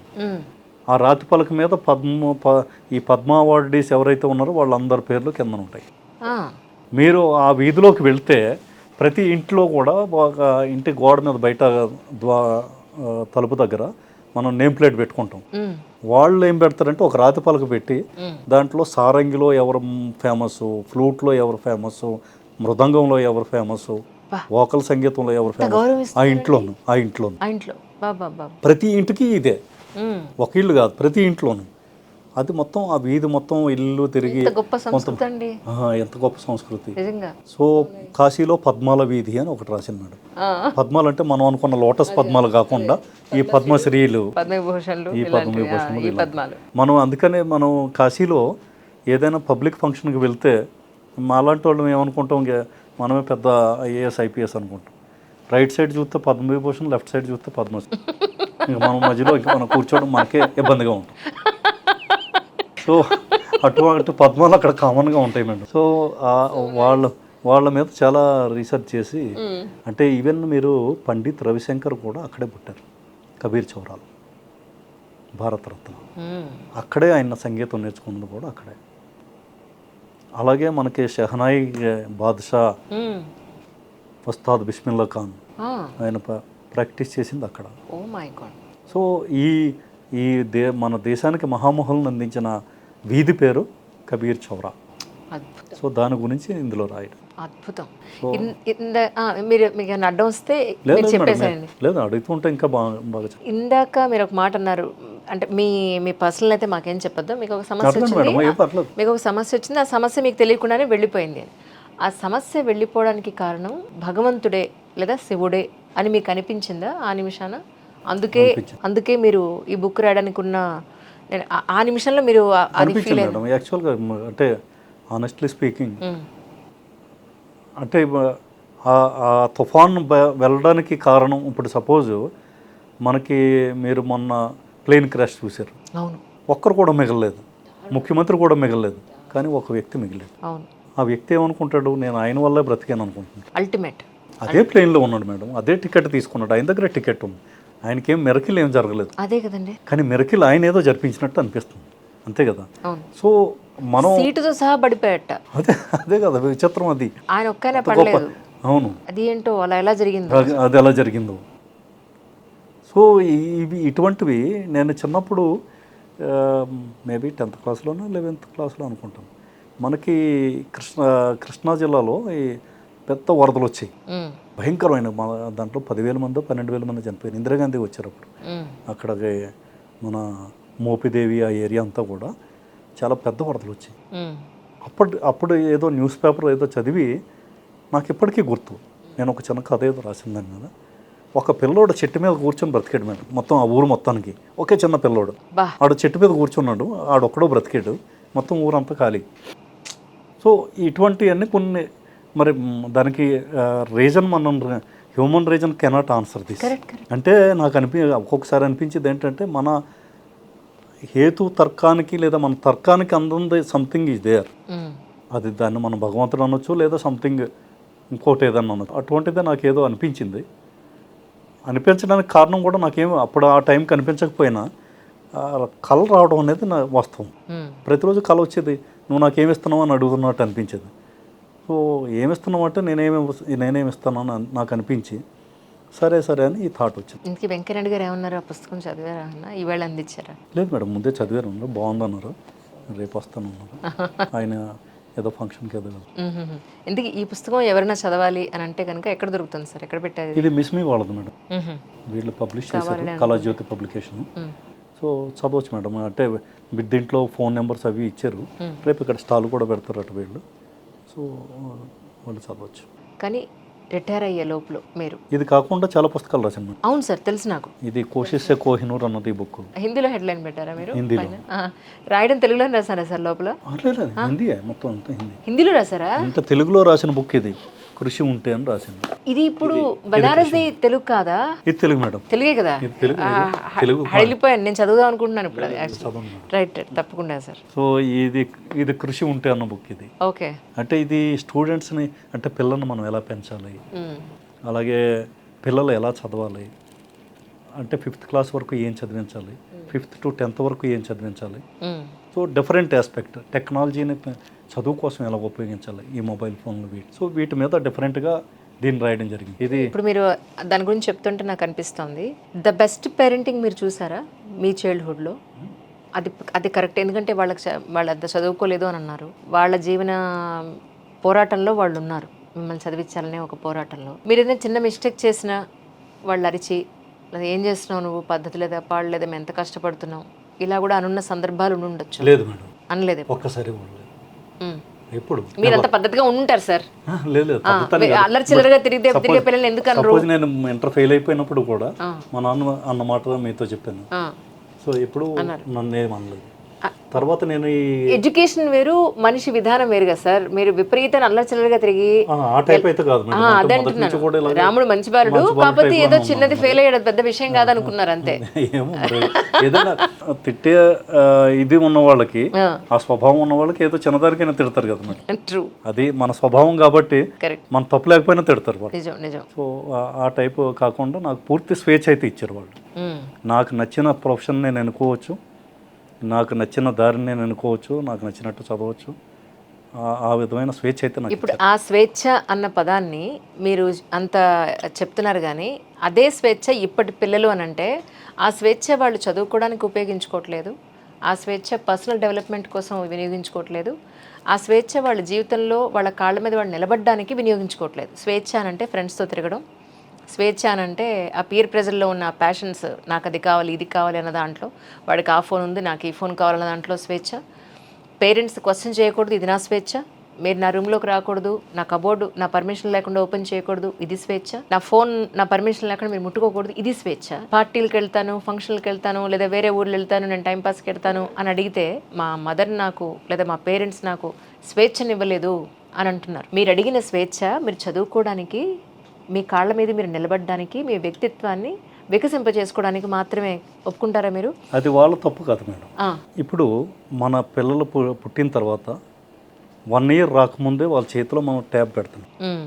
ట్యాబ్ పెట్టి బాబు నువ్వు ఈ బొమ్మలు చూసుకుని అన్నా ఇదే అన్నా, మనం బిజీ అయిపోయాం. ఎంతమంది తల్లిదండ్రులు పిల్లలతో ఎన్ని గంటలు స్పెండ్ చేస్తున్నారు? ఇక్కడ ఇప్పుడు ఇద్దరు ఉద్యోగాలు అయిపోయింది కదా సార్. ఉద్యోగం లేకపోయినా మేడం, ఉద్యోగం లేకపోయినా కూడా పిల్లలకి ఇచ్చేస్తున్నారండి, అది కరెక్టే. ఉద్యోగం ఉన్న వాళ్ళ గురించి నేను మాట్లాడలేదు. అవును అవును. ఉద్యోగం లేని వాళ్ళు కూడా వీళ్ళు టీవీ సీరియల్కో దేనికో వీళ్ళు అతుకుపోయి వాళ్ళకి ఒక ట్యాబ్ ఇచ్చేసి వాళ్ళని విడిచిపెట్టి. సో అన్నిటికన్నా విలువైంది ఏంటంటే ప్రతి ఒక్కరి జీవితంలో కూడా టైం. మీరు ఈ రోజు నాకు ఈ టైం ఇచ్చారు, అది నా జీవితంలో మర్చిపోలేని టైం. ఇది నా అదృష్టం సార్, మీలాంటి గొప్ప వ్యక్తిని ఇంటర్వ్యూ చేయడం, ఈ ఇంటర్వ్యూ చూడడం ప్రజల అదృష్టం అంతే. సో అలా ప్రతి ఒక్క తల్లిదండ్రులు కూడా వాళ్ళ పిల్లలకి ఎంత క్వాలిటేటివ్ టైం ఇస్తున్నారు. మనం పిల్లలతో ఏం డిస్కస్ చేస్తున్నాం, ఈ బుక్ చదివితే మీకు అర్థమవుతుంది మేడం ఎలా ఇది ఉంటుంది అని. సో ఆ పిల్లల కోసం మనం how much time we are spending. Suppose పిల్లల గురించి అంటున్నారు కాబట్టి ఫుల్ ఫ్రీడమ్ మా పిల్లలకి అయితే ఇచ్చాం మేము 100%. వాళ్ళు ఏ ఫ్రీడమ్ కోరుకున్నారు, మీరు ఏ ఫ్రీడమ్ ఇచ్చారు? అది ఇంపార్టెంట్. అంటే దీన్ని హిందీలో పరివారిష్ అంటారు, తెలుగులో పెంపకం అంటారు. నేను ఒకటే వాతావరణం కల్పించాలి ఇంట్లో. నేను ఎప్పుడు పుస్తకాలతో ఉంటాను. వాళ్ళని హోటల్కి, రెస్టారెంట్లకి, మాల్స్కి తీసుకెళ్లకుండా వాళ్ళని చిన్నప్పుడు ఏం చేశానంటే లైబ్రరీలకి, బుక్ షాపులకి తీసుకెళ్ళేవాడిని. మా అమ్మాయి, నేను ఢిల్లీలో చదువుతుంటాను, నేను ఢిల్లీ తను చూడడానికి అని వెళ్తే పాప నన్ను రెస్టారెంట్కి తీసుకెళ్ళమని అడగలేదు. కర్నాట్ ప్లేస్లో మంచి బుక్ షాప్ ఉందో అక్కడ తీసుకెళ్ళాను. అంటే ఆ ఇంట్రెస్ట్ మనం ఎంత క్రియేట్ చేయగలుగుతున్నాం పిల్లలకి. నాట్ ఓన్లీ బుక్స్ అనే నేను అనట్లేదు, వాళ్ళ అభిరుచి ఆటల వైపు ఉంటే ఆటల వైపు కానీ, అంటే వాళ్ళకి ఓన్గా ఆ వాతావరణాన్ని వాళ్ళని అర్థం చేసుకొని వాళ్ళకి ఏది కావాలో అది మనం ఇవ్వగలుగుతున్నామా, లేదా మనకి ఏది ఇష్టమో అది వాళ్ళ నుంచి మనం ఎక్స్పెక్ట్ చేస్తున్నామా. సో మనం ఎక్కువ మంది పేరెంట్స్ని చేసేది ఏంటంటే, నాకు డాక్టర్ అంటే ఇష్టం కాబట్టి నువ్వు డాక్టర్ చదువు, నాకు ఇంజనీర్ అంటే ఇష్టం కాబట్టి నువ్వు ఇంజనీర్ చదువు, నాకు ఐఏఎస్ ఇష్టం కాబట్టి నువ్వు ఐఏఎస్ చదువు. అది ఎలాగండి? అంటే ఖలీల్ జిబ్రాన్ ఏమంటాడంటే, మన పిల్లలు మనకు పుట్టలేదు, మన ద్వారా పుట్టారు అంటాడు. మనమేమనుకుంటున్నాం, మన పిల్లలు మనకే పుట్టారు అనుకుంటున్నాం, కానీ వాళ్ళు మన ద్వారా పుట్టారు, మనం ఒక మాధ్యమం మాత్రమే. సో వాళ్ళు ఎప్పటి నుంచో జనరేషన్స్ నుంచి వాళ్ళ ఐడియాస్ని క్యారీ చేసుకుని పుట్టారు. వాళ్ళకంటూ ఒక స్వతంత్రమైన ఆలోచన ప్రపంచం ఉంది. అందుకే కదా పెద్దలు అంటారు, మీరు వాళ్ళని కన్నారు కానీ వాళ్ళ తలరాతను కనలేదంటారు. ఎగ్జాక్ట్లీ, మన తెలుగులో అయితే ఇది కరెక్ట్. సో వాళ్ళ తలరాతను మనం కనలేదంటే అర్థం ఏంటి, మనం కనడానికే ట్రై చేస్తున్నాం, వాళ్ళ తలరాతను మనం బలవంతంగా రుదుతున్నాం, నువ్వు ఇది కావాలి అని. అలా కాకుండా వాళ్ళకి విడిచిపెట్టండి. ఈ బుక్లో నేను ఒక విషయం రాశాను. నేను డిఐజీ మేరట్గా ఉన్నప్పుడు ఒక హెడ్ కానిస్టేబుల్ నా దగ్గరికి వచ్చాడు. నా ఆఫీస్లోనే పనిచేసేవాడు హెడ్ కానిస్టేబుల్, నేను డిఐజీని. మీరు అర్థం చేసుకోగలరు ర్యాంక్ డిఫరెన్స్. వాడు నా దగ్గరికి వచ్చి, సార్ మీరు చాలా కాలేజీల్లోనూ స్కూల్లోనూ మోటివేషన్ లెక్చర్స్ ఇవ్వడం నేను విన్నాను, మీ నుంచి కొంచెం నాకు ఒక హెల్ప్ చేయండి సార్ అన్నాడు. ఏంటి చెప్పమ్మా అన్నాను. ఏమీ లేదు సార్, మా అబ్బాయి చాలా అల్లరి చేస్తున్నాడు సార్, చెప్పిన మాట వినట్లేదు, కాలేజీకి వెళ్ళమంటే కాలేజీకి అని బయలుదేరుతున్నాడు, వాడు ఎవరో ఫ్రెండ్స్ని వేసుకొని ఆటలకి వెళ్ళిపోతున్నాడు, కూర్చుంటున్నాడు, ఫ్రెండ్స్ని వేసుకొని వాడు ఆటలకు వెళ్ళిపోతున్నాడు సార్. ఎంత వద్దన్నా ఇంక ఈ ఆటలను విడిచిపెట్టలేదు, ఏదో కాస్త బిఏనో బిఎస్సీయో పాస్ అయితే ఏదో టీచర్ అవుతాడు, ఏదో బాగుంటుంది కదా సార్, మీరు కొద్దిగా వాడిని తీసుకొస్తాను నాకు చెప్పండి సార్ అన్నాడు. సరేనమ్మ మరి తీసుకురా, అయితే ఒక 2 రోజులు మాట్లాడదాం, మాట్లాడాక అర్థం చేసుకుని నేను చెప్తాను. వాళ్ళ అబ్బాయిని తీసుకొచ్చాడు, కూర్చొని నేను వాడితో ఒక 3 అవర్స్ పాటు కూర్చొని డీటెయిల్డ్గా డిస్కస్ చేసి కాఫీ ఇచ్చి బిస్కెట్లు ఇచ్చి అన్నీ అర్థం చేసుకుంటే వాడు నాతో ఏమన్నాడంటే, సార్ క్రికెట్ అంటే నాకు ప్రాణం, క్రికెట్ లేకపోతే నేను లేను,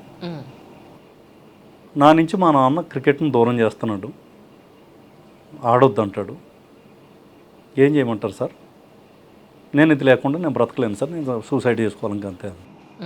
అబ్బాయి నువ్వు అలాంటి పని చేయకమ్మా, నీకు ఇష్టమైన ఆటను వాడు, మీ నాన్నకి నచ్చజెప్పే బాధ్యత నాది అనేసి వాడిని వాళ్ళ నాన్న పిలిచి గట్టిగా మందలించాను. వాడు ఆడతాను అంటున్నాడు, ఆడనివ్వు, వాడికి ఆట అంటే ఇష్టం, వాడు ఈ చదువు అంటే వాడికి అసలు ఇష్టం లేదు. ఈ అక్బర్ బాబర్ చదివి ఏం చేస్తాడు వాడు, వాడిని చదువుకొని ఆడుకొని వాడికి కావాల్సిన సపోర్ట్ అంతా నువ్వు చేస్తున్నావు ఈరోజు, లేదంటే నీ మీద నేను యాక్షన్ తీసుకుంటాను. అంటే ప్రొఫెషనల్గా ఎదుగుదామని క్రికెట్ ఆడుతున్నాడు, టైం పాస్ కోసం ప్రొఫెషనల్గా ఎదుగుదామని. సో అందులో బతుకుతెరు వెతుక్కుంటున్నాడు. ఏనండి, అక్కడ ట్విస్ట్ ఉంది, చెప్పండి. సో వాడు వీడు ఫుల్ సపోర్ట్ ఇచ్చాడు. ఆ తర్వాత ఇదైంది. ఆ కుర్రోడు తర్వాత ఏమైందంటే నేషనల్ టీంకి సెలెక్ట్ అయ్యాడు. That's so nice. Okay. So అతని పేరు భువనేష్ కుమార్. అరే ఓకే, రైట్. ఈ భువనేష్ కుమార్ తర్వాత సెలెక్ట్ అయిన తర్వాత వెంటనే స్వీట్స్ తీసుకొచ్చి నాకు ఇచ్చింది. ఓకే.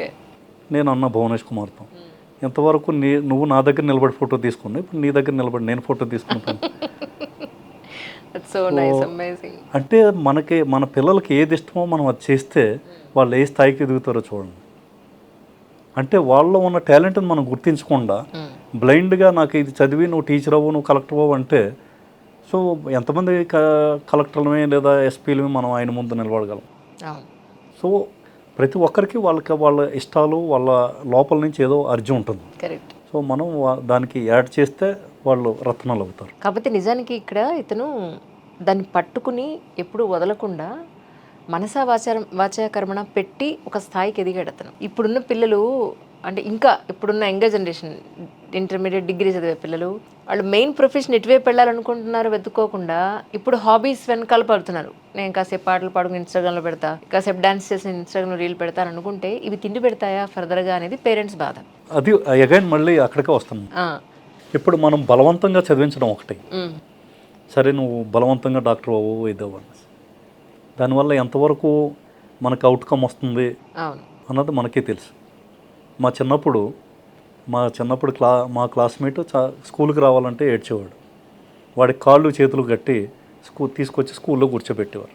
ఏం ఉపయోగం దానివల్ల? మనకి చదువు అనేది అది ఏమన్నా ఇంకోటి కాదు కదా, అది వాడికి ఇష్టమైతే తప్ప వాడు నేర్చుకోలేడు ఇది.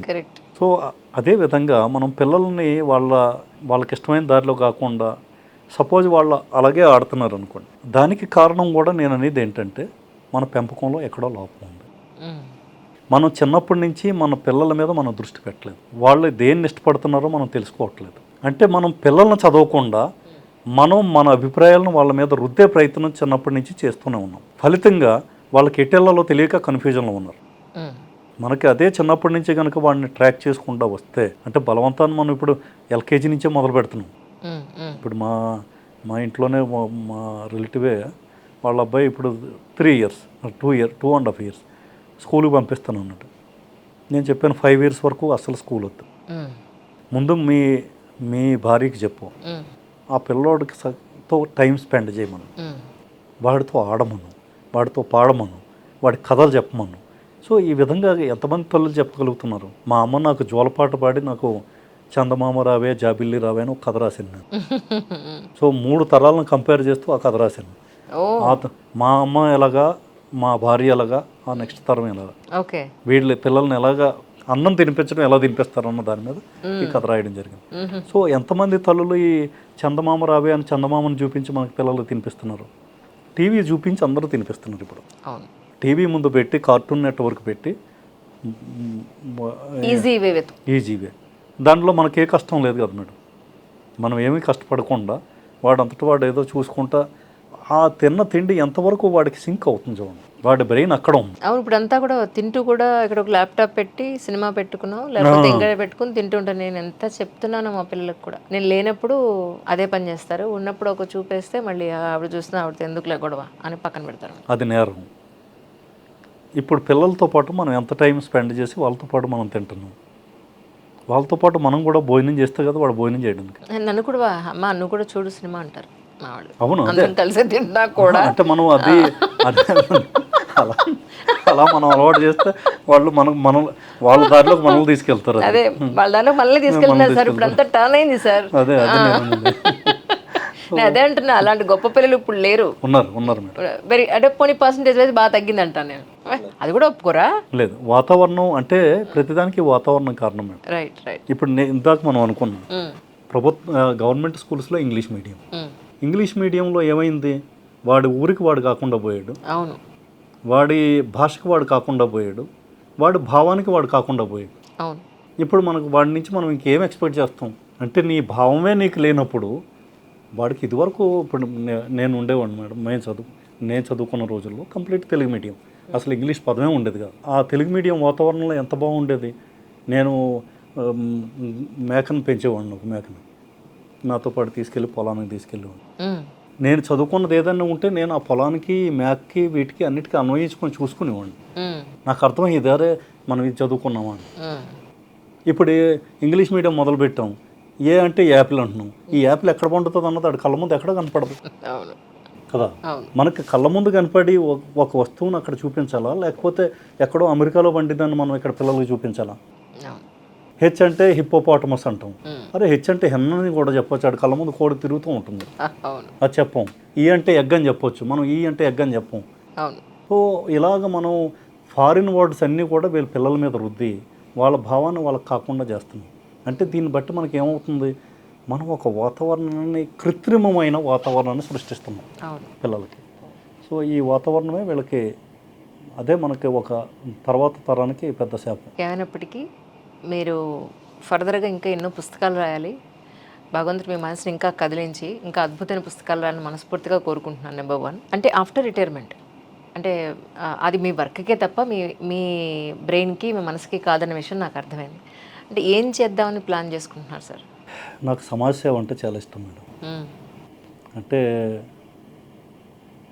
రిటైర్ అయిన తర్వాత విలేజెస్లోకి వెళ్ళి పర్టికులర్గా ట్రైబల్ విలేజెస్కి ఆ దగ్గరలో ఉన్న విలేజెస్కి వెళ్ళి ఒక విలేజ్ని ఎవరి మీద ఆధారపడకుండా వాళ్ళంతటా వాళ్ళుగా సెల్ఫ్ సస్టైనబుల్గా ఉంటూ హ్యాపీనెస్ ఇండెక్స్లో హైయెస్ట్ హ్యాపీనెస్ ఉండేటట్టుగా అద్భుతం ఎలా తయారు చేయగలం అన్నది కొంత నా మైండ్లో ఒక కల్పన నడుస్తుంది.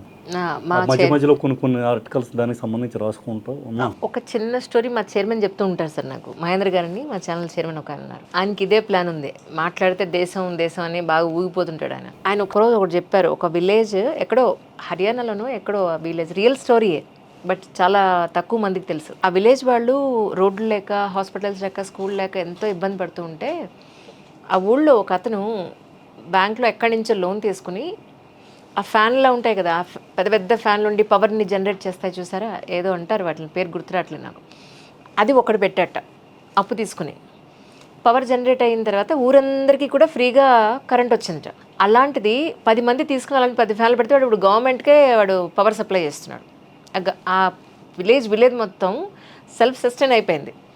అలాగా ఎవరో ఒకళ్ళు ఉంటారు సార్, రావాలి అలాంటి వాళ్ళు పుట్టాలి, ఆ బర్నింగ్ ఇది ఉండాలి. ఆయన చెప్పి ప్రతి విలేజ్ని అలా చేసేయాలి అంజలి అంటుంటాడు ఆయన. చేసేద్దాం సార్ అంటుంటాడు. సో అలాంటి మీలాంటి వాళ్ళు వాళ్ళంటి వాళ్ళు కలిస్తే అలాంటి మిరాకిల్స్ జరుగుతూ ఉంటాయి. ఉన్నారు, చాలా మంది ఉన్నారు మేడం ఆ టైప్లో. సో అయితే యూపీలోనే ఉంటారా సార్ ఆఫ్టర్? లేదు మేడం, అవునా, విశాఖపట్నం వెళ్ళిపోతారు మీ ఊరికి వెళ్ళి అక్కడే మొత్తం మీరు చేయాలనుకున్న కార్యక్రమాలు అక్కడే చేస్తారు. చేస్తాను. That's so nice sir. నిజంగా అద్భుతమైన కాన్వర్జేషన్. ఇంత మంచి కాన్వర్జేషన్ భగవంతుడు నాకు Thank you, చేయగలిగే madam. అవకాశం Thank you, ఇచ్చారు. Thank you so much really once again for your time sir. Thank you. Thank you sir. Thank you so